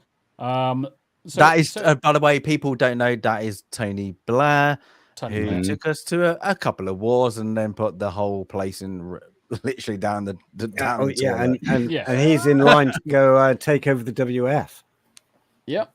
So I'm just gonna focus on the numbers. Fuck everything else. I'm not really interested in it. I'm just gonna focus on the numbers. And it was here that was the interesting thing. So I'm just gonna zoom into the swing. So 2019, 202 seats for Labour, 365 for the Conservative. The swing to 422 Labour, 140 for the Conservative. But I know full well that the Reform UK are kicking the living shit out of the Conservatives. Absolutely. They are kicking the fuck out of him. Okay, and they've gone down to 0 seats. Yeah. This is where I live. This is a great example. Where I live. You have posh area and not so posh area, but it's always been Tory Conservative Party. And so we have Liberal Democrats just below it. And then the Conservative. And what happened in this where I am is Labour pulled out. Because they want everybody to vote Liberal Democrat. Unfortunately, what they didn't realize, and they had to come back into the thing, is when Liberal Democrats said, we will reverse the Brexit. This area where I am is 80% yes for Brexit. 80%. So what do you think? So it looks like we're going to have two different areas, literally the strong Tory and then Reform.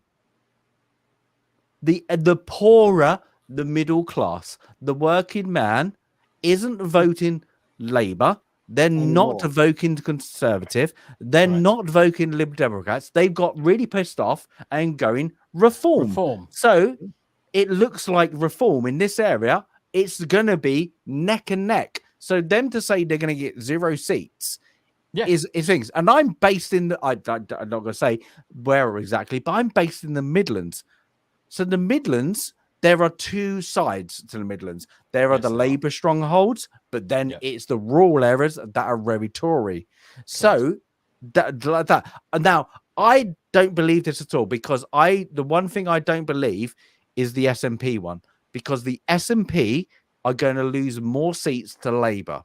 They are. Yeah, I think that's going to be. I think the SNP is going to be the changing factor to the Scotland is going to be. Wales is not going to change. It's not going to. Wales will never change. Wales never going to change. I think the Scottish Parliament, I think, will go Labour for the first time. The Highlands won't go. The Highlands will be the same, but I think the major insets of where the Scottish National Party, and I think they've got such a bad rep, people are pissed off with them, are going to go Labour because they will never, in their right mind, vote Conservative. And Reform haven't got the stronghold there to push in what their rhetoric is at the moment. But I think in the places where immigration is hard hit, like Kent, I think Kent might be a very changing point for Reform. I think they'll win certain things. Like then you got the southern ones. You got Bournemouth. Yeah, they go green. You've got probably Brighton go green. But then as you start going towards the Plymouth area and Somerset, Cornwall, I think your Reform are going to have a much more stronger point. So them to say they're going to hit 0, I don't think. Bullshit. I think Reform it probably like minimum. I'm going to like this is the estimate. I think 12. I think they're going to hit 12, but they will miss out because they are young party. Yeah. Like there's going to be ones in there. Now, I like you can say whatever you're going to say about Reform, but a lot of people are going to do it. One, I don't like Labour because of what their policies are, because they're talking garbage. Tories, most of them will be like, I used to vote Conservative, but they're screwing everything over. I don't believe in their leadership at the moment. Lib Dems are, what are you talking about? Sandwiched in between the two anyway. Yeah, but you're not going to, if you voted out, you're not going to vote Lib Dem. No, you're not. No, they've lost a hell of a lot. So No the Liberal Democrat vote 48. I would say it's probably going to be around about the same 10 or 35. like 10. They don't tend to do well in parliamentary elections compared to council and local elections, though. So Lib Dem will probably lose. Yeah, but then they can't do. Like even Vince Cable came out and Vince Cable said they were wrong. So their old leader, and I was in the constituents of Vince Cable. He is a great politician. He's a great local politician. He's a great business leader, and he has even said they're not talking to the UK people. They're talking how many little seats can we get? How many more little seats? They're not for the people at the moment. I was a Liberal Democrat voter at one point, and now I'm not because of Vince Cable. Now you look at the whole party, they're absolutely a pile of poop. They're worse than they were when Tony Blair went on, when they were just like, we go left and right, whichever way you're going to swing it. You know, it's ridiculous at the moment. Right. Let's. I want to wrap up the Biden and Trump little bit with just this little snippet. Sorry, rant over, mate. It's fine. It's fine. That's why we pick the topics we pick, because it gives us talking about everything. And this is literally going to be like 24 hours away that we have to put up with this shit. And the funny thing is, Stasis, you say rant over, and the video game shit hasn't even started, meaning I haven't had a rant yet. And now can I just say, and then over to you. Oh boy! What did we say? And now for something completely different. I did not. So conspiracy theorists. Yeah, I'm not seeing this. Biden was hit with a directed energy weapon during debate. Social media users are convinced Biden's stumbles might be the evidence of Havana syndrome. Mate, so he was smoking. No. So, I mean, this is a hell of a reach, isn't it? Oh, he's a massive. Oh God, yeah, that's a reach. It's a massive reach, but it was just so funny. I just thought I'd bring it up. Joe Biden delivered a stunningly bad performance last week during his debate with Donald Trump, causing many Democrats to worry about the future of American democracy. You should be fucking worried. But some folks on social media think they figured out, because they know better than everybody else from their armchairs, why Biden looked so puzzled and frequently spoke haltingly with a blank stare in his eyes. Maybe the president was hit with a directed energy weapon that's given him Havana syndrome. Or maybe Havana he's syndrome. senile. Yeah, or he's senile. Senescence has a lot to do with it. Yeah, maybe he was just fucked up on drugs. Yep, Havana syndrome is the name of a group of mysterious illnesses that have cropped up among US spies over the past decade. The working theory has been that adversarial countries like Russia or China are intentionally targeting Americans. No, Tommy. China. With invisible ray guns, and I love the fact that they use invisible ray guns, to give them brain damage. And while the science is still very much in question, some people seem convinced that's what happened at Thursday's debate. Mate, this is such a shocking level of copium. It's fucking untrue. I don't know what they're fucking smoking. Bullshit. I don't know where they're coming from. I'm surprised this isn't a Babylon Bee thing. Wow. Literally. Exactly. Because here's the one thing that all these fucking internet detectives have not figured out yet. If somebody has brain damage, they just magically recover within 30 minutes of going backstage and talking like a normal human being. Exactly. Yeah. Let alone the next fucking day speaking coherently. They would still be mentally retarded and still speak like a fucking clown on meth. There is I think it was more or less, he could have had point to it, feedback in but- his audio, and he was hearing like the producer, he was hearing everybody else talking in his ear, and he could not get a word in edgewise and think clearly in his own head because everybody's just fucking chattering. Yeah, exactly. And then he heard next time on Lesbians in Space. Exactly. And he's like, oh man, Elon's got that. He's got that new place going on Mars. I can't wait to get there. You know. Amazing. Oh, And God. then It's the literally so- and then a the song, weird episode of Flash Gordon, isn't it? It's literally from the 30s. And then the song Roundabout starts playing. Indeed. Right, let's move on. I just thought that would be interesting just to throw that in. I haven't heard anything about that or saw that. The conspiracy theorists. Oh, it's God. amazing.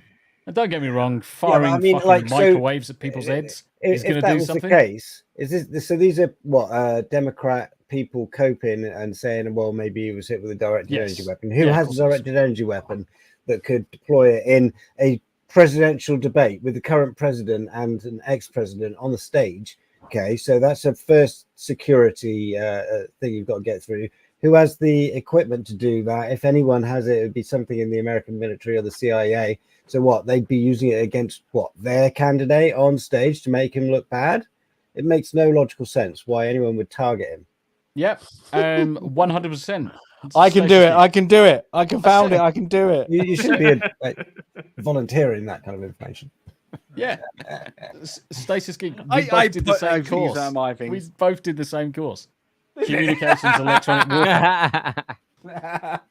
Right. But you know what I mean? Why would they target their mate. candidate? You know, and to say, Yeah, exactly. oh well. So the flip of that Because is, it's well, an it was the Trump excuse. campaign or supporters No. got hold of secret technology that's classified, if it exists at all, if it's scientifically possible, and then aimed it at the stage at his opponent in the debate.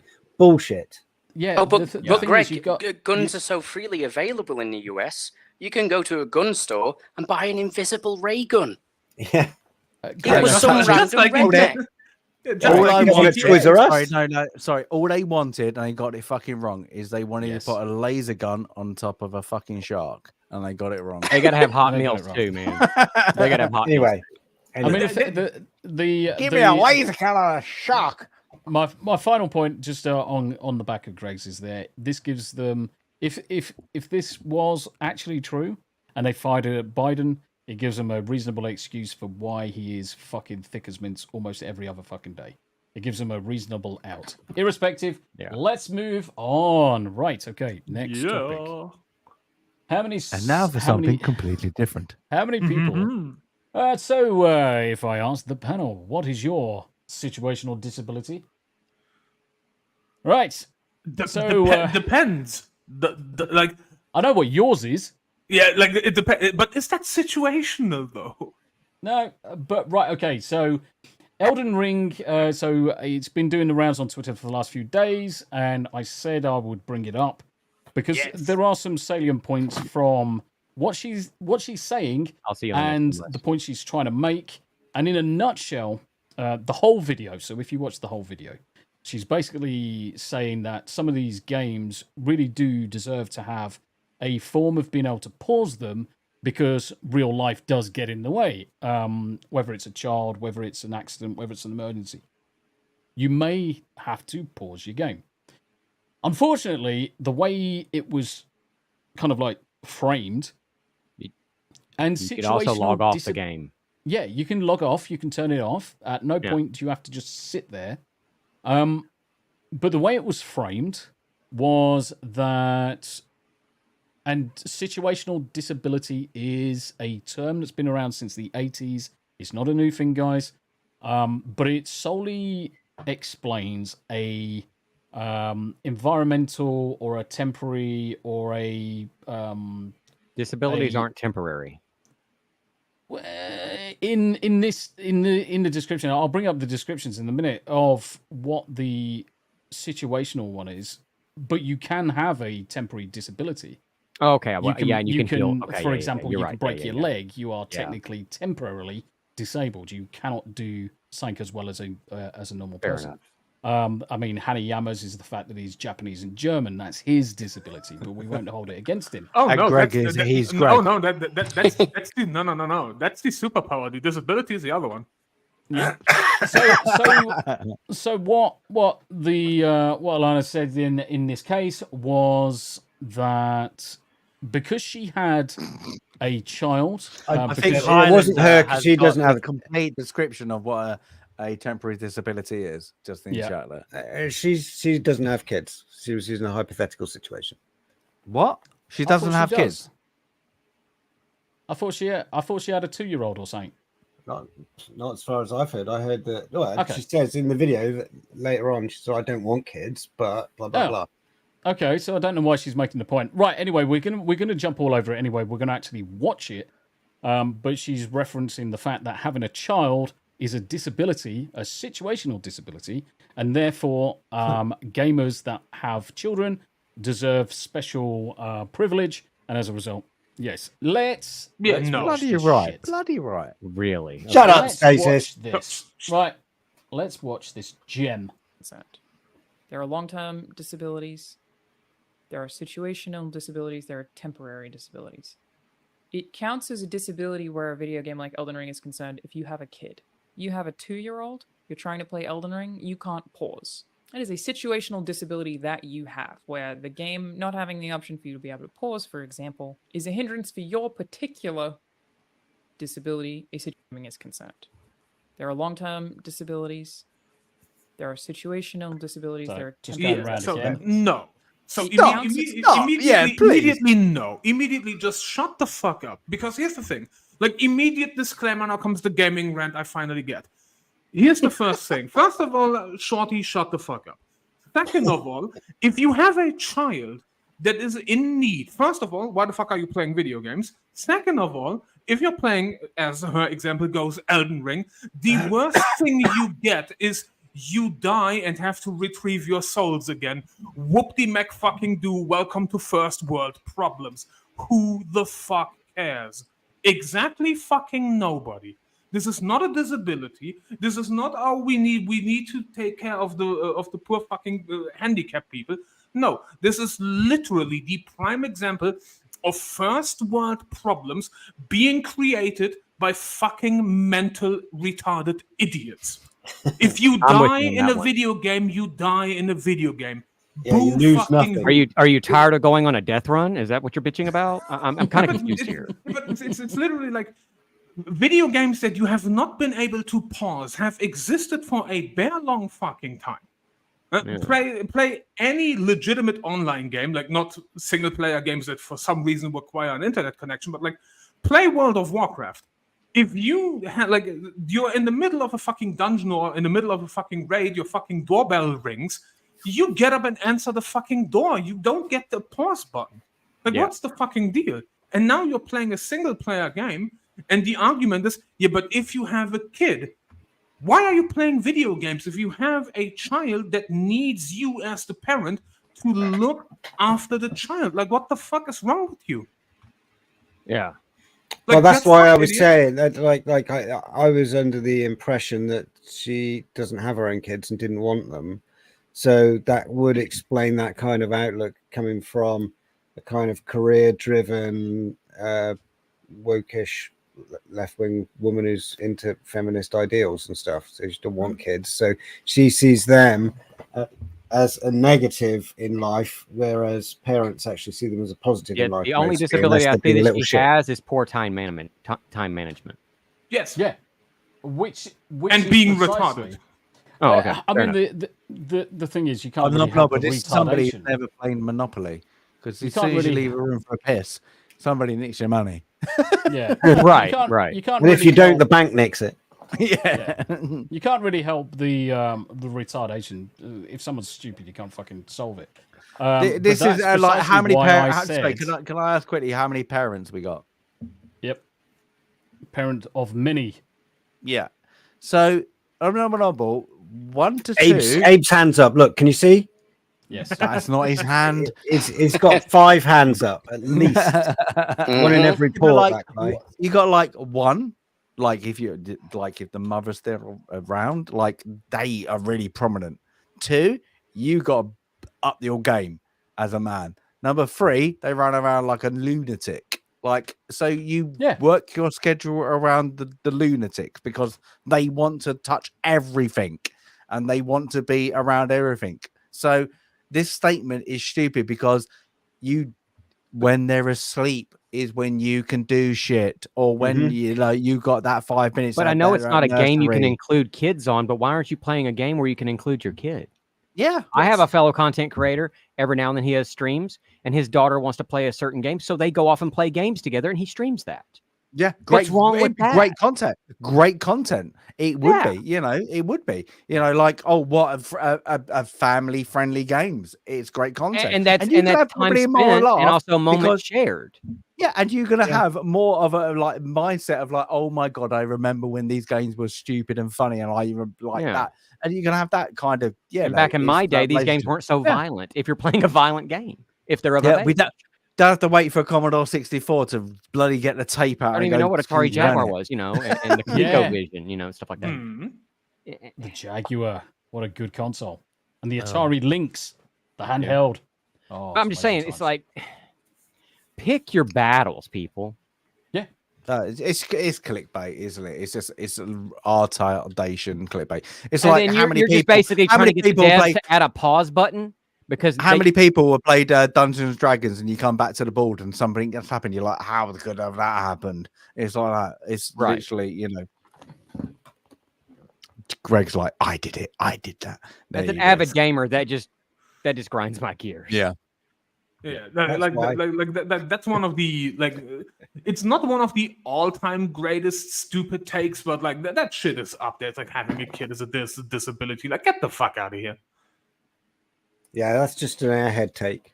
Yeah, and the thing is, don't get me wrong. I mean, the thing is, the kid example was for her saying a pause button that actually stops the game would be very helpful for those cases where your kids are acting up, so you can go give them a bit of a doughboy and a bitch slap and sort them out.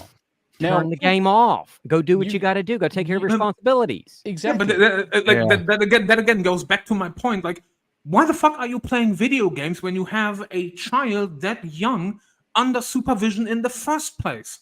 Yep.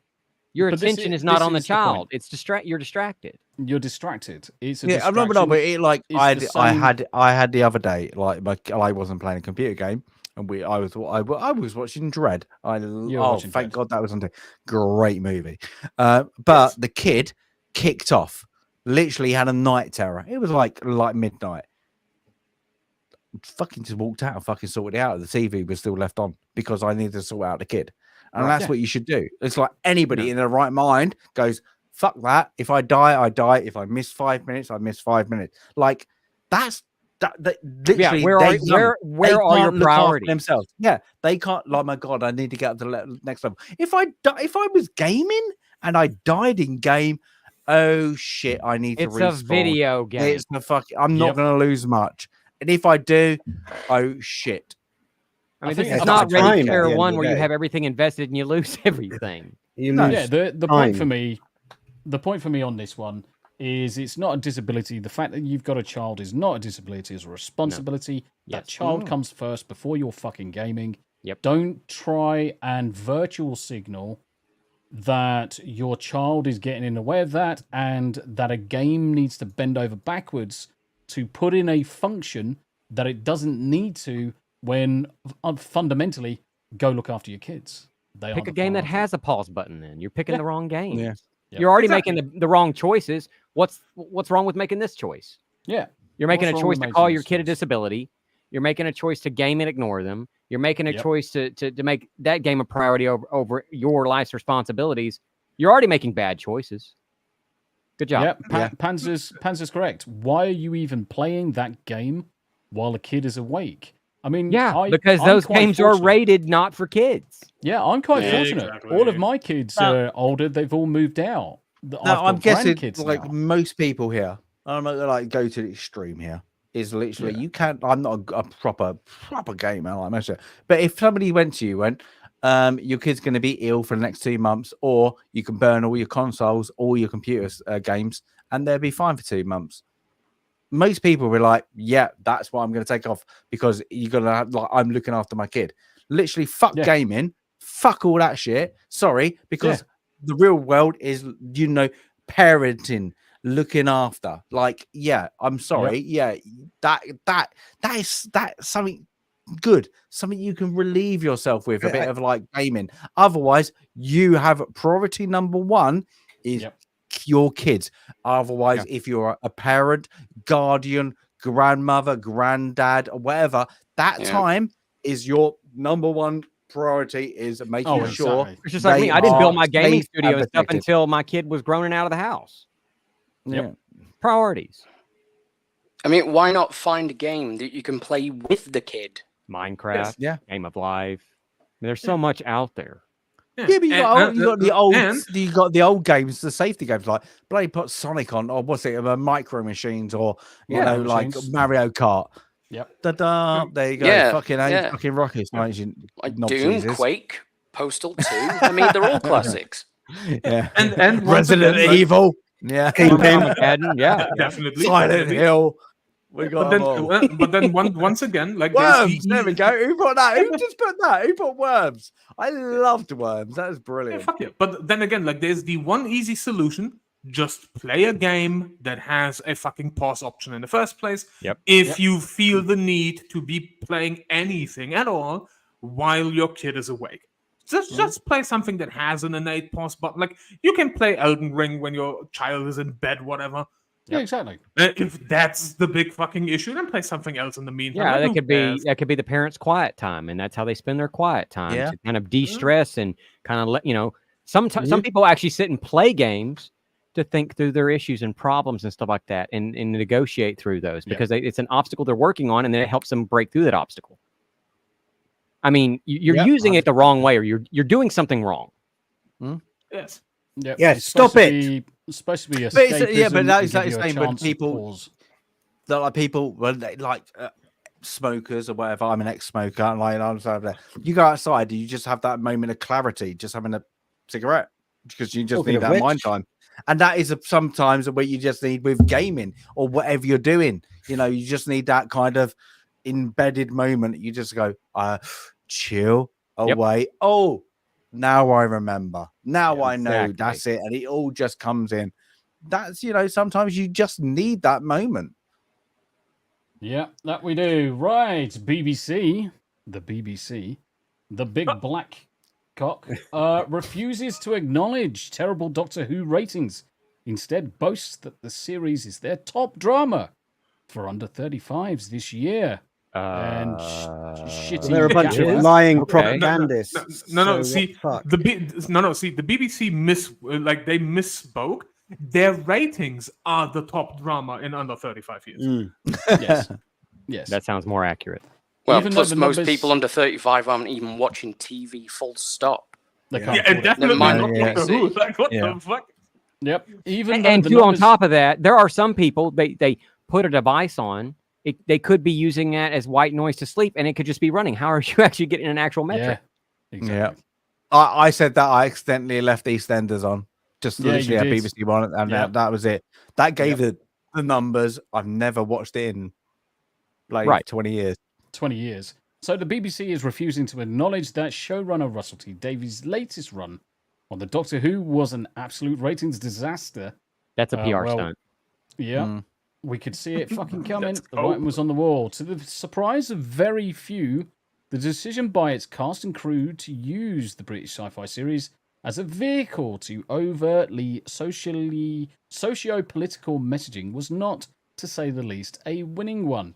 Again, Yeah, no we shit. all said that as soon as Ncuti Gatwa was kind of like announced as the next Doctor, as catalogued by the UK. Go broke, cockfags. Fuck's sake. As catalogued, yeah, indeed, cockfags. As catalogued by the UK television's analytics firm Barb, across its 8 total episodes, the 15th Doctor's debut season only pulled in an objectively terrible average of 2 million overnight viewers, 3.5 million 7-day consolidated, the worst in the franchise's entire history. And this is a program that went from 16 odd million fairly regularly down to abysmal numbers, and they still The writing went downhill. If you want Yeah. to blame Yes. anything, the story, the way it was written. I mean, Russell's tired. yeah. But He's helping write majority of the episodes. If anybody knows anything about Russell T Davies, he's an amazing writer. But I mean, come Yeah. on, he has his hand in a lot of the writing. Yeah, for me, it started going massively downhill from 2017, as Yeah. far back as 2017. And the writing's been on the wall for a long time. They're constantly trying to spin the program to be something it never really intended to be originally. I mean, it's always been slightly campy. It's always been slightly campy. But Now, my niece is 22, 23. She's Yes. proper indoctrinated left wing. Yeah. But she loved Tennant and Smith. Loved them. Yeah. Absolutely adored them.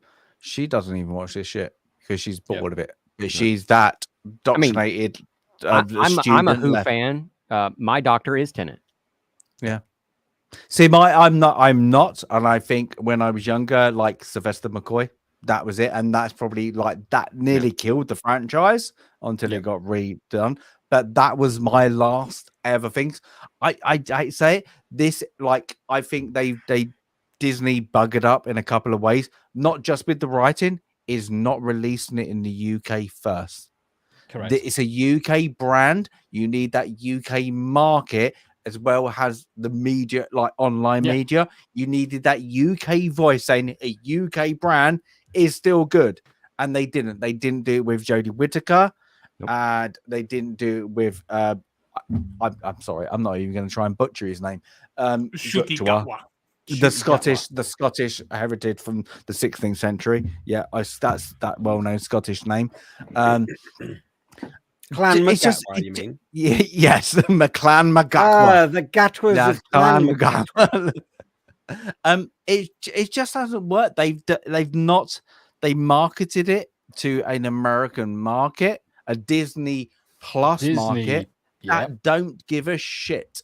They needed to market it to a conservative British BBC market Audience. because Yep. the BBC News and what they're playing after 9 o'clock, they lose in the numbers. Everything they do loses the numbers. They might get their one-off hits, but look at the BBC at the moment. The BBC, everybody in the UK who's on the panel probably says they need to lose their licenses. They need to go away. Definitely. Because Off. we we support him in a way, but literally what do they do? What do they do for the British public? It's not again entertainment, it's again the CEOs, the directors, the producers, whatever, within that organization that are telling you what should you like. Well, sorry, they apparently were defending and what you should like about Jimmy Savile, rest of them. Yeah. So do we trust them? Wages. No, they lost No. the trust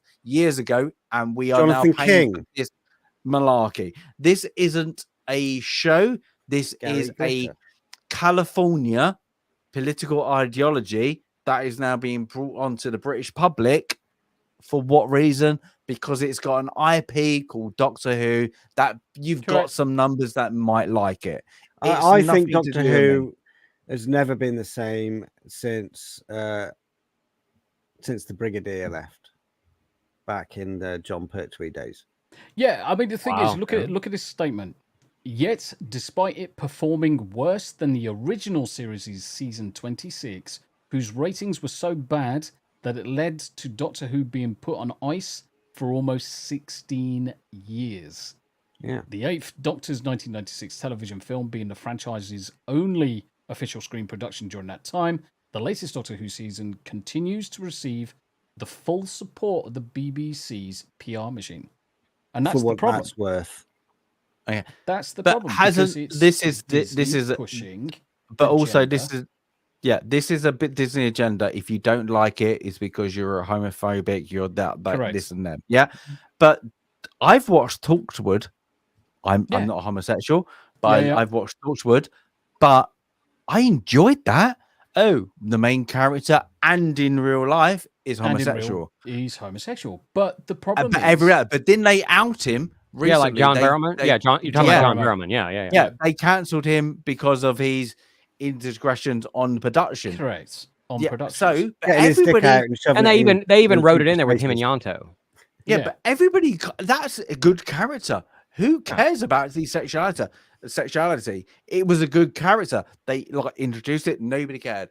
But this one, they put it thing in there is- is because do you know what they can't do is write for shit. Because if it was homosexual or whatever, you're gonna go buy trans, whatever, straight, whatever. They still can't write for shit. They couldn't write a correct Christian. Russell T. family. They Davis couldn't has write written any well. character. Yeah, But not that's now the point. because That's he's not got the point. back That's of not a the lot of point. probably dome of 12 people going. That's not no, the point. No, you can't do Everything, this. Yeah. everything. I would say everything before. Let's go for 2018. Let's have a cut in the sand at 2018. Everything before then that had any character that was homosexual or whether there was anything in the actual program, it wasn't thrown in your face to such a degree that all you could see is the homosexuality of the program, the ideology of the writers, or the When direction Channel that they 4 wanted came to on, push it, that was when it or really... they wanted to preach to you that this is normal, everyone should do it, or this, that, and the other. I remember when After that time, that's well, all that's you Social had. media in the face of it. Yeah, when Channel after that 4 point. started up in the UK, there was a lot of alternative programming on Channel 4, and Russell Channel T. 4, yeah. Davis's first big writing success was Queer as Folk, which was entirely Yeah. about the queer culture in the UK. Yeah. But people liked it. That's the thing. It wasn't about being queer. There was Correct. moments in it that might have made your dad go. I mean, it's in the what's going title on there. here?" Yeah, it was written The the way it was written. It was phrase, written in but retrospect. it was written Yeah. as a great. That whole series is Yep. a great series. You can watch it whatever you are. You might go, Granddad, you don't want to watch this because you're a bit old for this. Yeah. But was it wrong? But Was modern it writing, thrown in your face? No, it was telling a great story. The character development, everybody about that shows were great. Even I think they did an American spin-off. They still did that character development. It doesn't care if they're queer. Fuck it. It doesn't matter. Do you know why? Because they're people. They're characters. We want to learn about them. Well, Now, a Doctor good Who is character just with a about compelling fucking story, being it about doesn't a matter. label. Let's But put a label on anything. Let's fuck it all off. Let's modern shit writing. it on it. Modern Yeah. writing is all about guilt tripping you, the straight white male, to not being like them, the homosexual, romping, coloured chap, Doctor Who. That's what modern writing is. That's the ideology. It is to guilt trip everyone else that is not of that ilk to bending over backwards and giving them a free pass over things. That's what's happening. You bend over And that- backwards a lot. I know Abe does.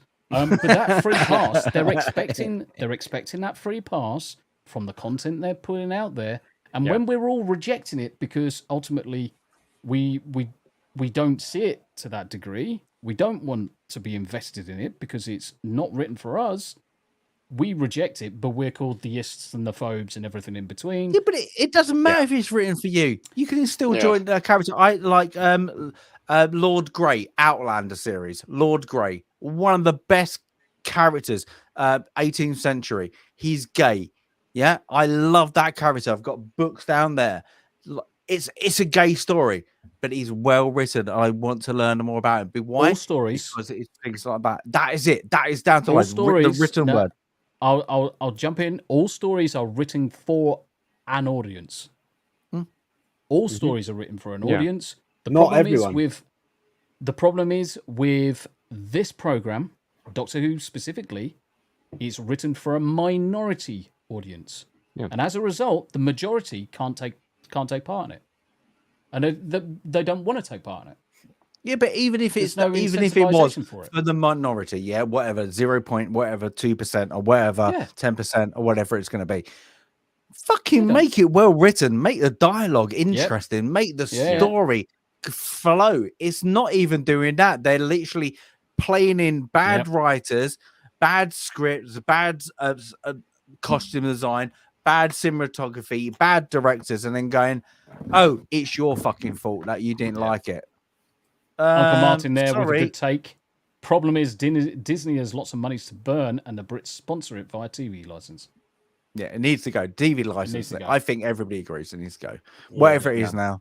So bad writing, okay, in Doctor Who brings me back to bad writing in the Acolyte. So I wanted to raise a point on that, which was please don't. I got hurt today. No, I've not watched any of it, right? But if they're trying to recast the Force as this new thing called the Thread, and they're saying that they produced the twins through that, and it's something to do with the Force, and then the Jedi are the bad guys because they come in and kill a coven of space lesbian witches. Then the Thread used the Jedi to destroy the coven of witches. So the funny thing is, the Jedi didn't even kill the witches. No, not yet. Okay, let me just put this like through George Lucas's reign. There are many variations of the Force. It was the Jedi that called it the Force. So being a thread, okay, whatever. People played on it online. Name, yeah. You can call it like I've got like the books down there. You know, I can pull to that they called because what happened is before the reign of the Jedi, the galaxy is massive, yeah. So we have different planets, blah blah blah. Of course, you're gonna get pockets of people that go, "Oh, what the hell is this? It's a religion." Oh my god, you see some kid literally floating a rock. Okay, the space lesbian things, it's assumed, but it's not said. They are mothers. They are all the mothers. Yeah. So all they do is surrogate, like they are like surrogate mothers. Yeah. One of them had it that they assume it. It's not really said firm that boom, we're lesbians, blah blah blah, scissoring, whatever. It's assumed. What happened is Disney, Lucasfilm played on it with the YouTubers. And they kept on playing it hard that they're, oh, look, divide. You know, it's like that. So the worst thing with the Acolyte show is not the premise of the Acolyte show. The problem with the Acolyte show, it's crap. That is it. It's literally in a nutshell, it is crap. I was just wondering if they'd inadvertently painted themselves into a corner with that as a plot hole in the no, I don't think they did. I think they noted everything in the show that people were going, oh, look, they might say this, but it isn't in the show. The show's problem is it doesn't know what it is because it can't get to A to B. It can't match up episode 1 to 2. it can't match up the next episode. The whole lineages of what they're doing is just disjointed. absolutely crap. So what you've got is a show that can't do dialogue, can't do cinematography, and it just is boring. So people, I'm like, oh my god. That's why today when I watched it, I hated The Last of Us for reasons outside what people thought. I gave up on like episode 5 because it was fucking boring. It's something that isn't new, but at least they had dialogue on it, but it was still boring. This, they can't even speak the English language as two people would speak to each other. It's like, oh my God, what's it? 50 Shades of Grey. If you ever see 50 Shades of Grey, I had to put myself through it, is they speak in a way that is on a book. Yeah. Hunger Games speak as they are on a book. It's literally, you know, it's not the English language. It's not how people communicate. No expression. It is written down to somebody who doesn't know how to communicate. And like with the Acolyte, yes, they're breaking things in Legend. They're breaking things in the prequels that run into the originals. But is this their idea to disavow George Lucas? I hate to say it. What's he got left? 5-10 years max?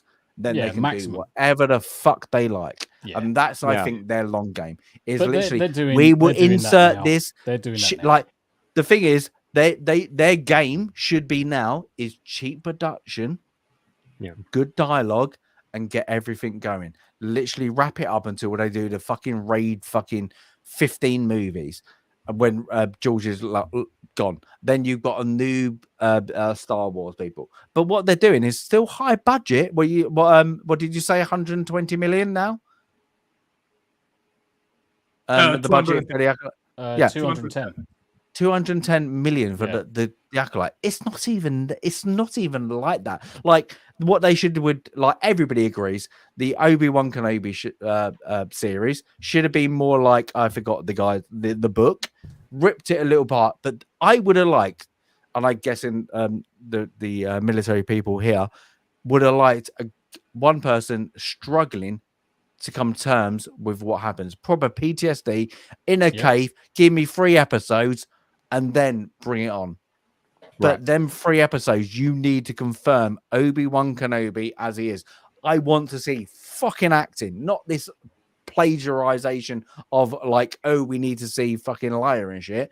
I want to see Obi-Wan Kenobi 3 episodes struggling about everybody he knows literally gone. I don't want to see any more drama or badly written stories come out of Disney for any of their franchises. I don't want to see them produce any more Star Wars stuff. I don't want to see them produce any more Marvel stuff. And I don't really want to see them produce any more Pixar stuff because it's going to be shit. I just want them to go out of business. I want them to fold. I want them to lose all of their fucking money. But they got the balls now and again. Even be locked up for fraud. Yeah, but look at that. They've got the balls now and again. What happened to Willow? Yeah, gotcha. Well, bet on the money on that one. When it counts, they made money on it. They literally ripped it and things because they were like, we don't want to pay that equity to the staff. Yeah. So boom, bang, gone. So they've got the balls where it counts. They haven't got the balls on a proper IP. Like they're not going to do it. Like, God forbid they would do a young Indiana Jones series. You know they could ruin on that. They ruined everything else about it. But look at what they've got. They got the duck thing, for Lucasfilm. That's it. And then hardcore Star Wars. Star Wars is their thing. Like Indiana Jones. Like what my stepdad always said. What they should have done is when Harrison Ford gave it up and said, I don't want to do it anymore. They should have done what they done with James Bond. Recast Indiana Jones. Yeah. That's what they should. That's what they should have done. Didn't they kind of recast him in a way in the old young Indiana Jones series? But that was River Phoenix. It was no. River Phoenix wasn't in this TV series. He was in the. He was to take over. He was always plugged to do into the teens before Raiders. That's what they wanted because he worked. I can't remember. a scene that showed the young Indiana Jones that he played in one of the movies? Then is that what I'm remembering? Yes, that's Last Crusade. Last Crusade. They're beginning with the snakes. That's how they get his backstory. Is why he hates snakes. That's what they wanted to do. And young Indiana Jones is still available on DVD now. Yeah, but that's what they wanted. They wanted River Phoenix up to Raiders. That's what they wanted. That would have been great. Unfortunately, he's deaf. That's it. And that was only because Harrison Ford worked with him. I can't remember the movie. He was his son, and he was like, "Oh my god, he's exactly like me." So that's why that happened. But yeah, Indiana Jones. Everybody loves Indiana Jones until Disney took it. Again, Temple of Doom has its faults. I still fucking can enjoy it. That's the thing. You know, like the media at the time, I hate it. I still bloody can enjoy it. You know, you've got these movies back in the past where the media, like you get these nowadays, like we're talking about Star Wars, where everybody hated the Phantom Menace.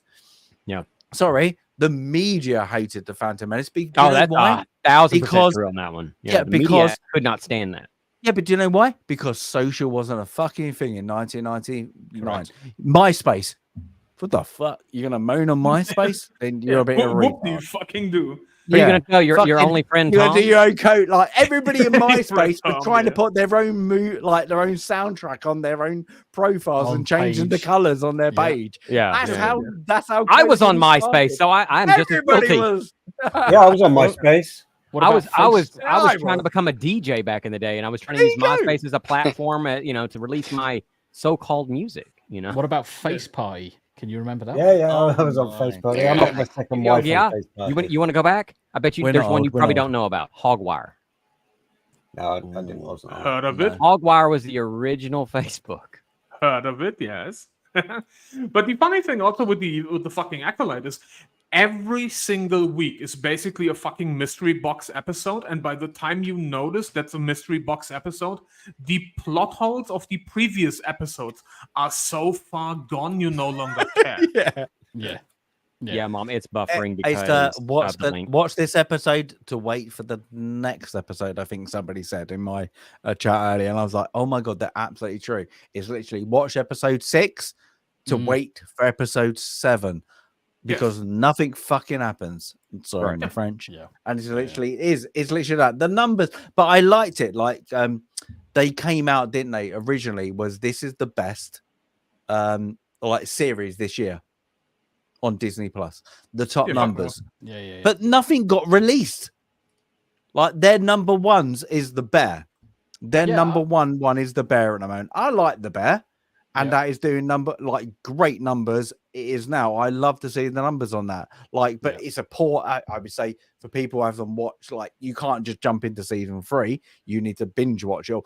What problem that they released it all at once? Really weird. But I think the Bear is really strong. I can't remember what else is but they've got really limited on there,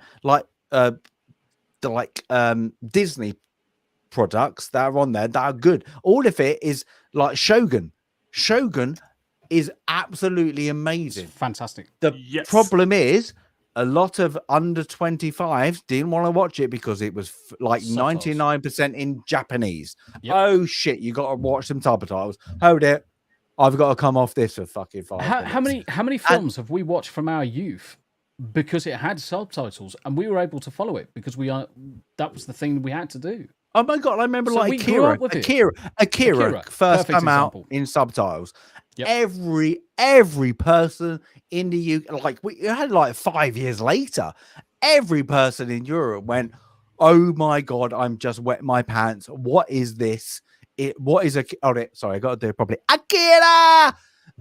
Everybody, we all wanted literally more. Was like, "Oh no, what is this?" And it was literally subtitles. Every kid was like, "This is the best thing I've ever seen. What is manga? What is this? I need to buy these comics. What the hell?" And that introduced people who love 2000 AD went into manga. I did it. 2000 AD manga, 2000 AD manga. Because you got introduced to something. 2000 AD and then I just did Akira. I didn't really get into the manga. But Akira, that introduced you into what? Who cared about the subtitles? Why? Because it was great. Like Shogun is great. Like, yeah, I understand why people might be disappointed with the last episode, but now Disney have taken it over for season 2 and 3 that's never been written. Yeah. And you can guarantee they're gonna fucking shit on it. Yeah, they will. Because they're gonna make it like guaranteed. they're gonna go, everybody, we don't want subtitles anymore. That's it. Solid. Because what if Shogun was done by Disney, it would be in the English language in Japan. And that doesn't have the same feel. The Japanese language is unique. The Japanese culture, the Eastern culture is unique. You cannot put Disney on it. And I always laugh is when the culture of Argentina once got a tweet and said, why is there no black people in the Argentinian football team? And they said, it's because it's not a fucking Disney film. Yeah. Truth. And Mom, you said the last movie you watched with subtitles was Crouching Tiger, Hidden Dragon. Yeah, I remember that. Yeah. Godzilla -1. Yeah. Right. But some spaghetti westerns, if you had the subtitles on the dub, it makes so much more sense. Even though you have Italians and Spanish people like the Americans in there as well, but it makes out a much better film. It's like that because you're like, you know, it's just this weird having that kind of dialogue where like it's given this, hate to say it, the American dialogue, and it's not. It's given by a European. It's just, it's terrible. So that's happened in the past, but but now we've got this big divide. Probably I'm not the best person to speak about. Like Japanese, movies, Japanese cinema. Eastern cinema, like Bollywood, is better than anything we're getting out. Yeah, but it's not just Hollywood; it's gaming as well. It's gaming as well. Yeah. Oh my god! You have gaming studios from Japan kicking having literally the upper hand. You have Godzilla -1 kicking the shit out of literally every movie that was released 2023. And the budget was 9.5 million.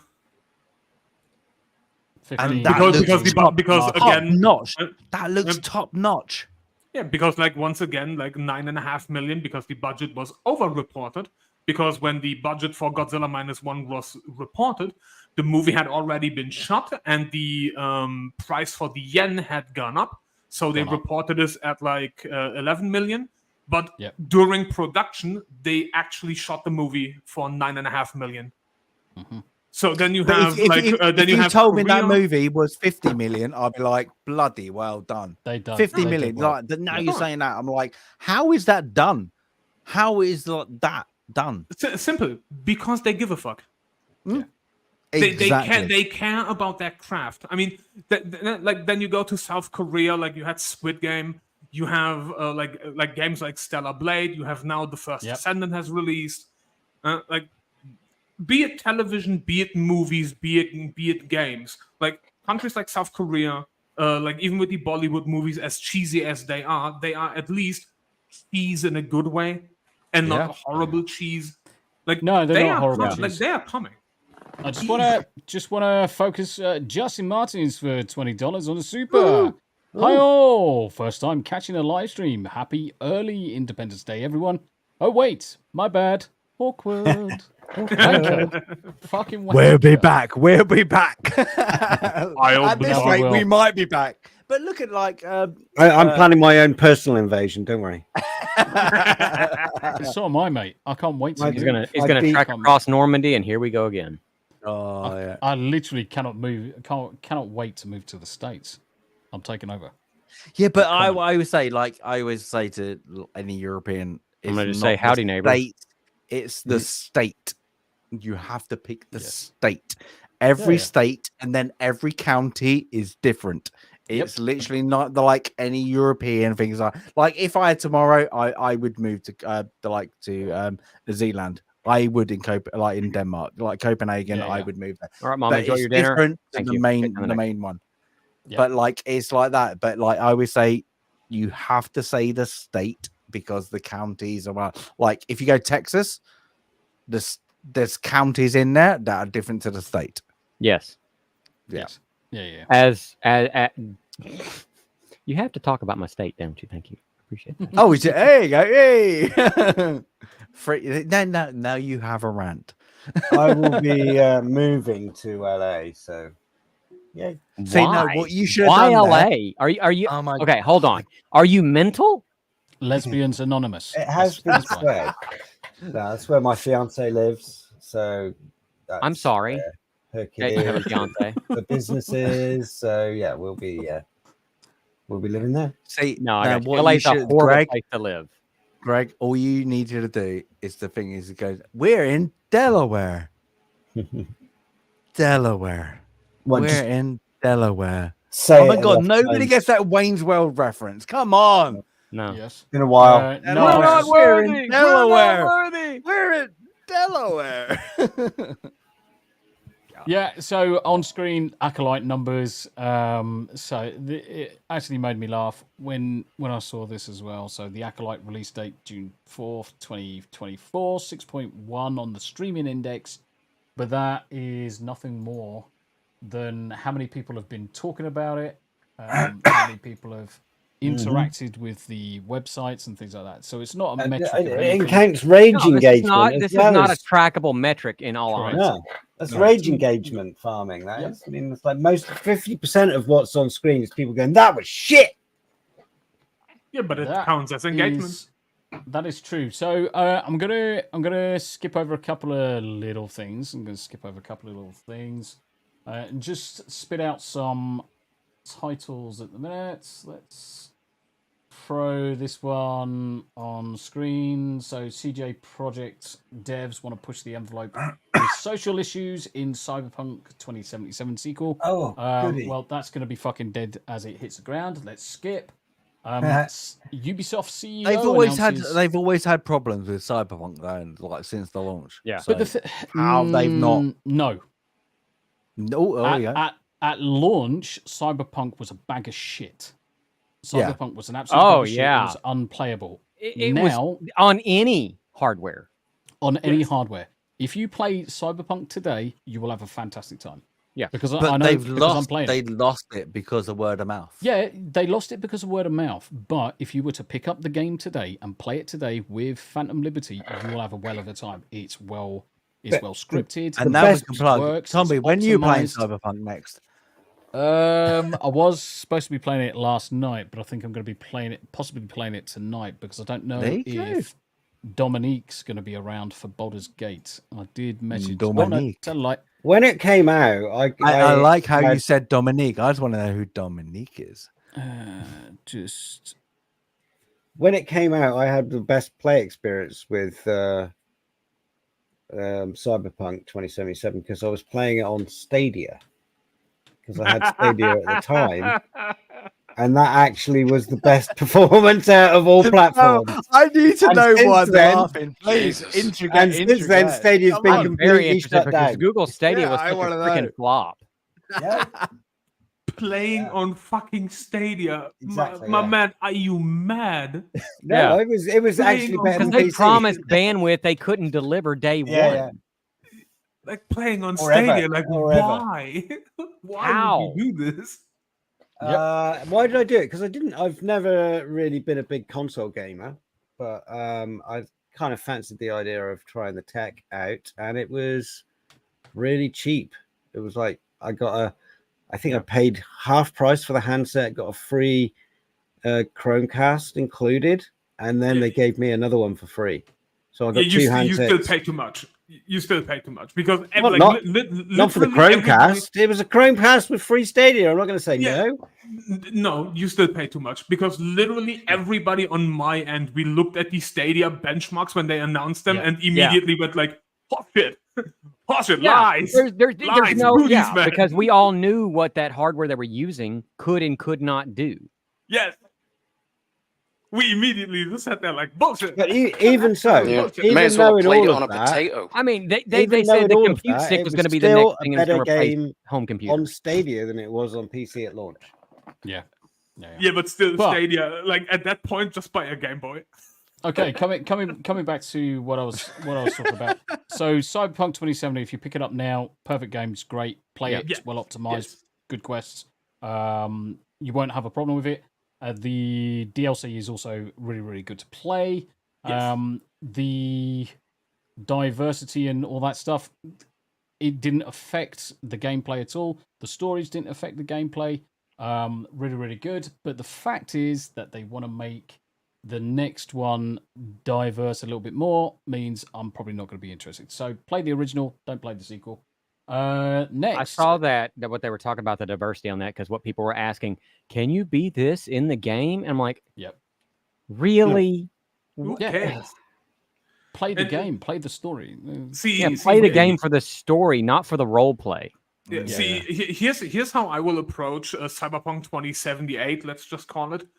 Yeah. I will wait till the game comes out, and I have 3 content creators that I trust their opinions on.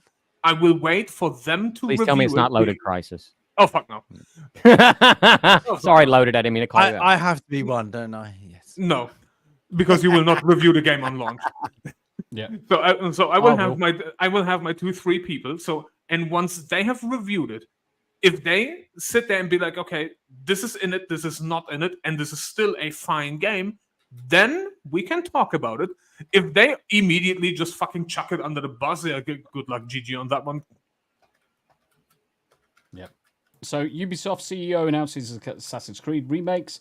Says company will modernize them. So basically, they're going to take all of the fucking slavery out. They're going to put more gay in. Whatever. Let's move on to the next one. That was I'm like, I'm done with Ubisoft. Fuck them. Yep. Yeah. But this is the thing, is they've got some great games like that. I was disappointed in all Skull and great Bones, games. and I was part of the They've closed got- beta. Yeah, they've got some like what's their latest Valheim, with the Vikings. Everybody loved it. You can play Valhalla. you can play gay, Valhalla. lesbian, God of whatever. War, Valhalla.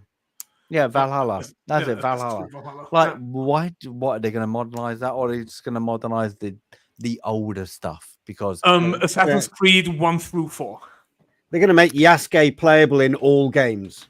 Yeah, so the remakes will be Assassin's Creed 1, 2, 3, and 4. And obviously in Black Flag, they will cut down. They should just retitle the whole thing as Ubisoft's Creed. yeah, okay, but okay, what numbers are they going to get? Who's going to want to play that? Because it's old. It's an old game. Nobody. Exactly. No one's going to want it. Nobody. It's revisionist just dead. gaming. It's revisionist gaming history, isn't it? Yeah, Yeah, it's it's ticking a box. So fucking like, bullshit. get no money. Nobody gives a Right. shit. It's Nobody's gonna play fucking it. bullshit. But this Right, headline, let's- this headline makes me happy. Let's start because I've got another stream to get to in 30 minutes. So let's talk about this for 10 minutes, or let Hanayama fucking rant about it. It's funny. Japanese gamers launch petition to cancel Ubisoft's upcoming Assassin's Creed Shadows game. This is a serious insult to Japanese culture and history. Facts. Here And we this go. is the Get your thing, popcorn out, people. We've Yeah. always said They could just ban it in that country if they're that. They don't have to purchase it or. Okay. No, that's No, correct. literally the thing. Because Correct. the petition is to block the release of the game in Japan. Yep. But again, that's going to require multiple injunctions. That's going to be more expensive than it's worth. Yeah, but I think it's more the here's point, the isn't thing. But here's the thing. Japan is very simple-minded when it comes to blatantly, openly disrespecting their culture and lying It's illegal. about it. It's illegal to do that. Yeah, It's you would be first of all, it's imprisoned illegal, but if you're they are caught like doing it. very respectful towards their history. And for Ubisoft to sit there and be like, yeah, but if we now claim it's history, then what you gonna do about it? And Japanese gamers be like, oh, you watch, motherfucker, what we're gonna do about it. But Like, you again, watch. is not You do history not poke the perception bear. of actions? Is not history perception of actions that had happened? Well, just the idea of this fake fucking samurai, which again, like, yes, Yasuke is a real person who was a fucking retainer. He is the fucking paper boy who ran around Daimyo Nobunaga and carried his fucking bags and held up an umbrella for him during times of rain or too much heat. And now Ubisoft is claiming in Assassin's Creed Shadows that the paperboy who held an umbrella and carried a sword for his landlord was now this honorable great samurai that people would bow to in the streets. He was not. Yeah, and he's only spent 3 But years is not a in samurai Japan. the equivalent of a lord and a lady in the court? That's what a samurai was. No, the samurai is an honorary title given to warriors that serve the daimyo of any given region, who is the lord of that region. He's a regional lord. Yes. No, they're made samurais by those lords. Yes, the daimyo They're can not elect. lords in their own right. No, they're not. They're given a title. Yeah, so, Like a duke it's an honorary title given to a very select group of individual warriors. So it's like a knight of in the medieval. lord. Yes. Yeah, exactly. It's slightly higher rated, but in essence, yes, it's getting knighted in medieval times. And again, Yasuke was not a samurai. He was a retainer. He carried the sword for Daimyo Nobunaga. He carried an umbrella. There is no good he's a reason paperboy. not to put a male Japanese character in that game. There is literally no reason to take that out. No, their reason is because they think they can, based on one singular book written by a man that has admitted in multiple interviews that the book he has written is conceived out of 90% hearsay, goodwill, and horseshit. That's been defunct by every literary person ever. Yes, but you have the French logbook of the French missionary that went to Japan and had Yasuke on his board. You have the Chronicles of Nobunaga that recollected his life, and you have the war letters that were written by Nobunaga, in which none of them, the also famous fucking Uber Samurai Yasuke, was ever mentioned by name. Funny that. Can I just quickly interject here, really quickly? There are male and female parts you can play. So what? Yes. I know you're about is the female historical? No, they just made up. So the female shinobi, which by the way is funny because a female shinobi is a kunoichi, and God forbid Ubisoft would know the difference, is a completely made up character. So why didn't they do that? That's my question. That's the shit to get people fucking angry. She represents a different minority in that she is lesbian. Yeah, but we don't know that. No, we don't know that. No, they've intimated that they are.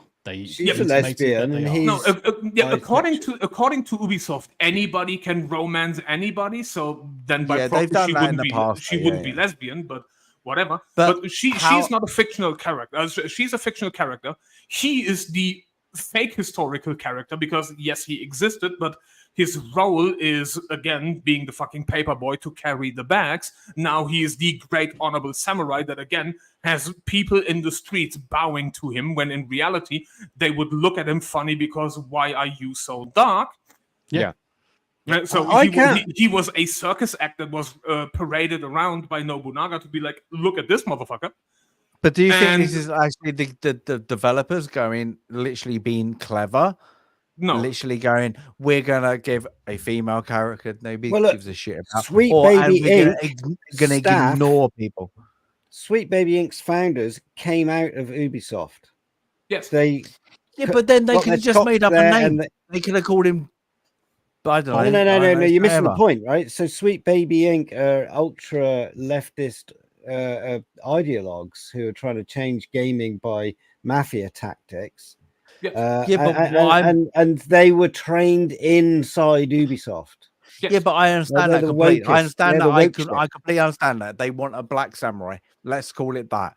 But why did they do historical? Because it gives he's the only one. Okay, then why didn't they do whatever you've just said, a lesbian female in whatever? Literally, why? That's it. They're trying to. Are they instigating that whole premise now of we subvertedly will subtly change history because nobody cares about history anymore. No, because Richard, they're idiots. Richard the Lionheart was a Moor. No, Stasis. Just wanna fucking go there. Stasis. Because they're idiots. They want to pander to the American market, going like, "Oh, look, here's this black amazing samurai that never existed," and fighting to rap music. Yeah, that's fighting to fucking discount shitty ass rap music, and the fake female character is the optional female character for those that would like to have the option. So she is the fictional one that doesn't matter, and he is the pandering character, which they can claim based on a real character because, yes, the black man called Yasuke existed, but he's not 6'4" or whatever the fuck. He was not a fighter. He was, God forbid, not an honorary samurai. He was the fucking paper boy. Okay, here's a great question. My girlfriend loves Assassin's Creed, loves the games, loves the gameplay things. I don't like it. She loves the games. Yeah? Yes. She doesn't give a shit. So who are they pandering to? Yep. The imaginary modern audience. Right. Listen in, guys. Right. We're going to start wrapping it up. 16,000 people signed the signatures. And basically it calls for it's over 30. Stop. It's over 30 in the meantime. Oh, perfect. Stop developing the game. We call on Ubisoft to immediately discontinue the launch of the Assassin's Creed Shadow and show sincere research and respect for the Japanese history and culture. As they should. As any writers of any TV program, film, or game, if they're creating something that's got or common sense, historical figures in it, it's got to be historically accurate. Unless it's explicitly an alternate history. It's not.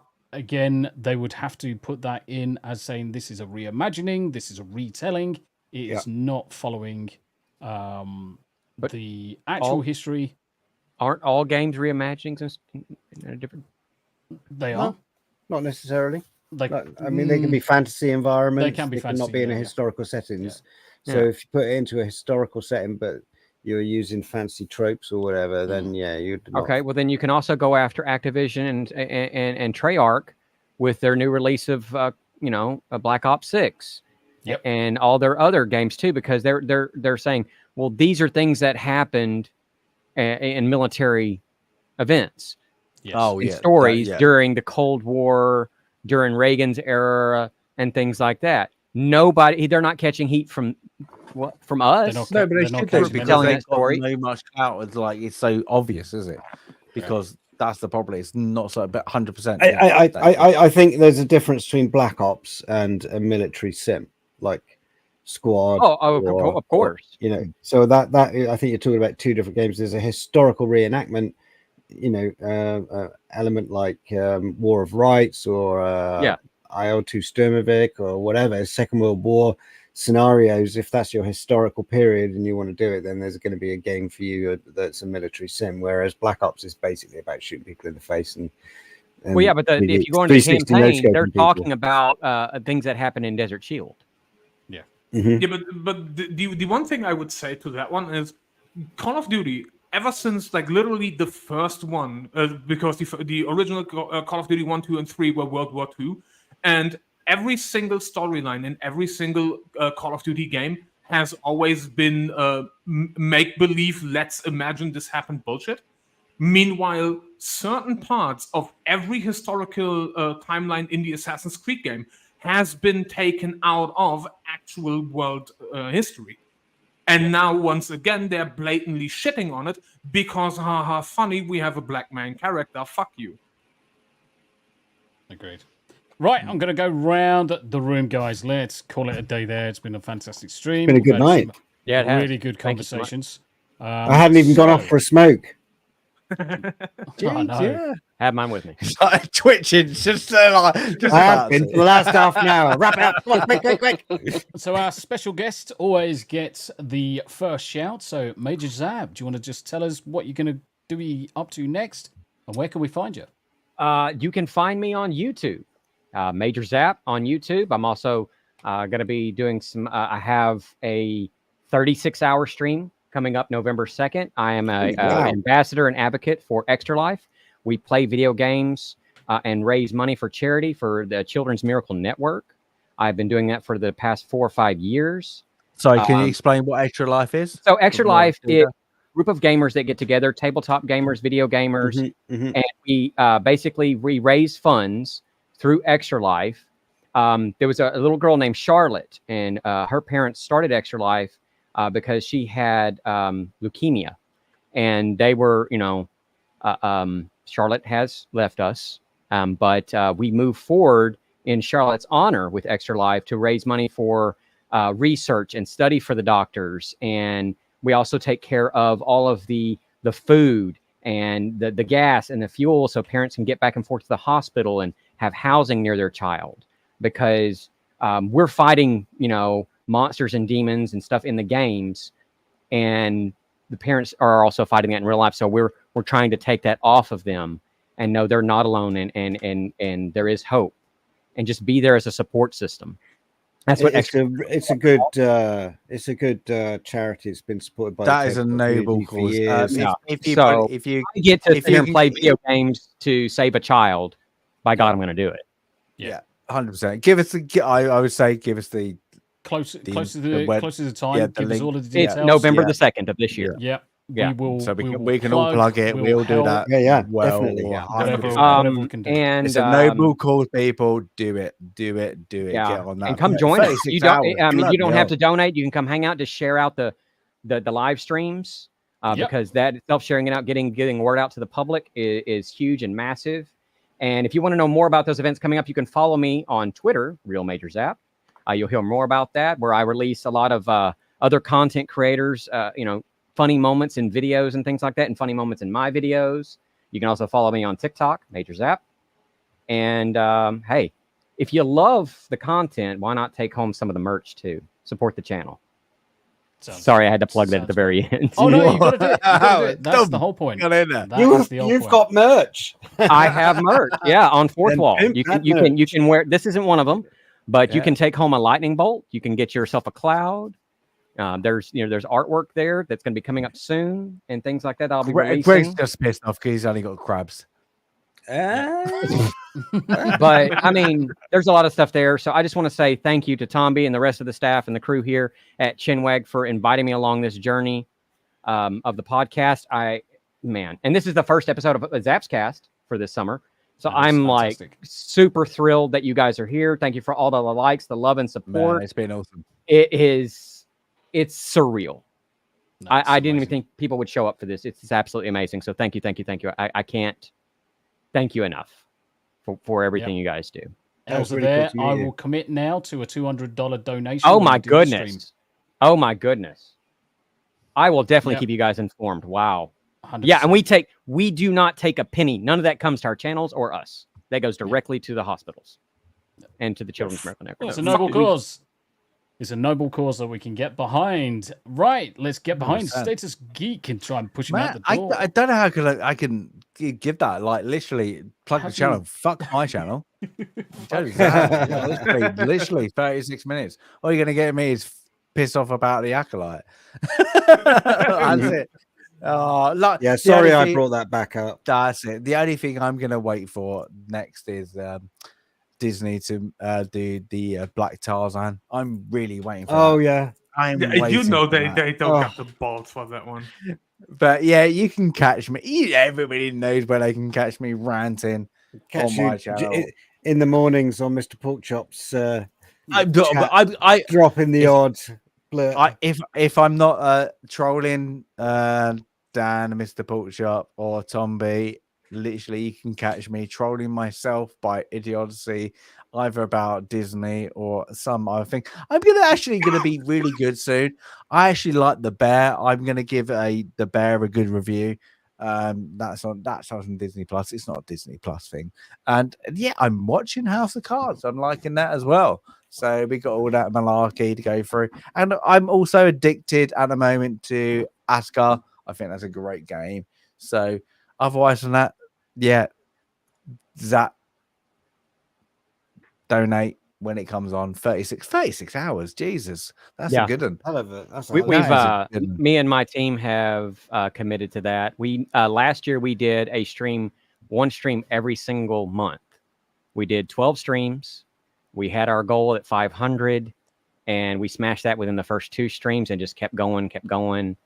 And my friend Jeff Wright is the one that got me into it because he was actually a child that was part of the Children's Miracle Network, and he had childhood leukemia, and he is now a grown man with his own kids and family, and he turned me on to that, and so I had to. I loved what everything was about, so I had to. Yeah. And everybody don't know where that bot was just before our things there. Really off-putting. That's for lingerie. Anybody who wants to go to that website, Good segue. Good segue there. If you want dirty lingerie, there you go. That's my girlfriend's website. Anyway, it's doing really well. Things like that.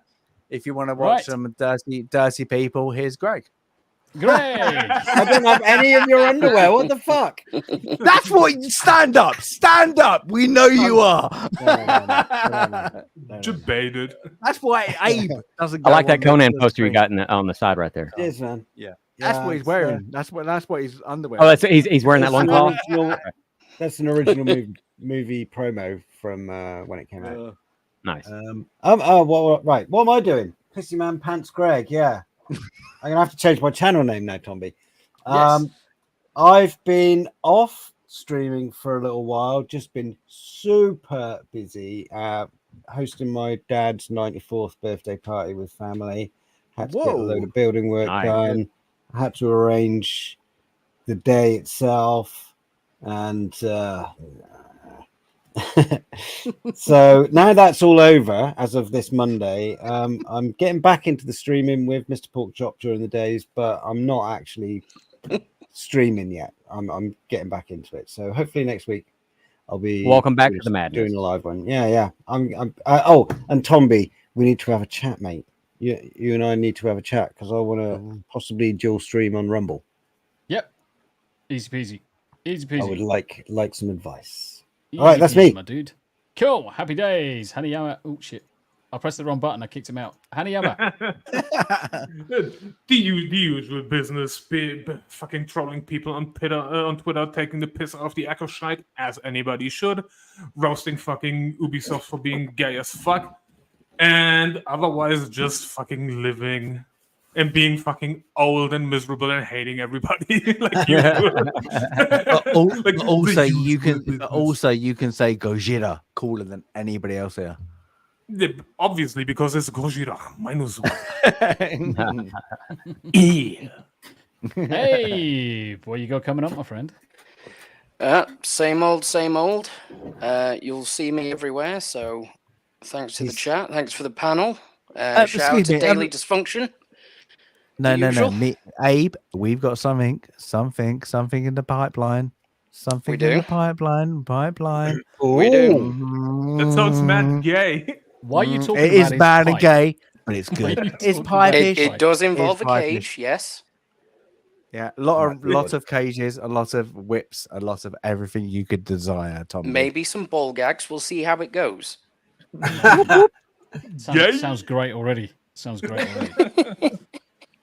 Okay, over to me. Right, okay, so you're going to catch me live literally in fucking 7 minutes, so I've got to make a fucking cup of tea yet. You bastards keep on fucking Hurry talking. So in 7 minutes' time, I'm going to be playing Baldur's Gate 3 with the Art of Dominique, so make sure you stop by and come and give us some love there. But make sure you like, share, subscribe, and all that good stuff on the stream. Tomorrow, we will be playing The First Descendant. So those people that have got the game, it is going to be the replacement for Party Animals for the time being. So if you've got The First Descendant, it is free to install. Get it over on Steam. And for those people that are able to play 2000 UK time tomorrow night, we'll crack on. And these bastards are trying to put me off. It's not working. Friday will be a easy stream. Friday will be an easy stream because as of Saturday, I'm away for 2 weeks. There is going to be very minimal streaming over those 2 weeks. Likely, you'll probably find me only playing games, probably popping into Smooze, Mirrens, and a few of the guys' chats. But until next time, guys, OnlyFans and OnlyMans. Until next time, guys, thank you very much indeed. Thank you for all of the memberships, the supers, and the donations tonight. It's been an absolute pleasure. And as always, you guys look after yourselves. Been a great one. I love this episode. Right. Loved it. You see you next time. The outro. Peace. Bye. Bye.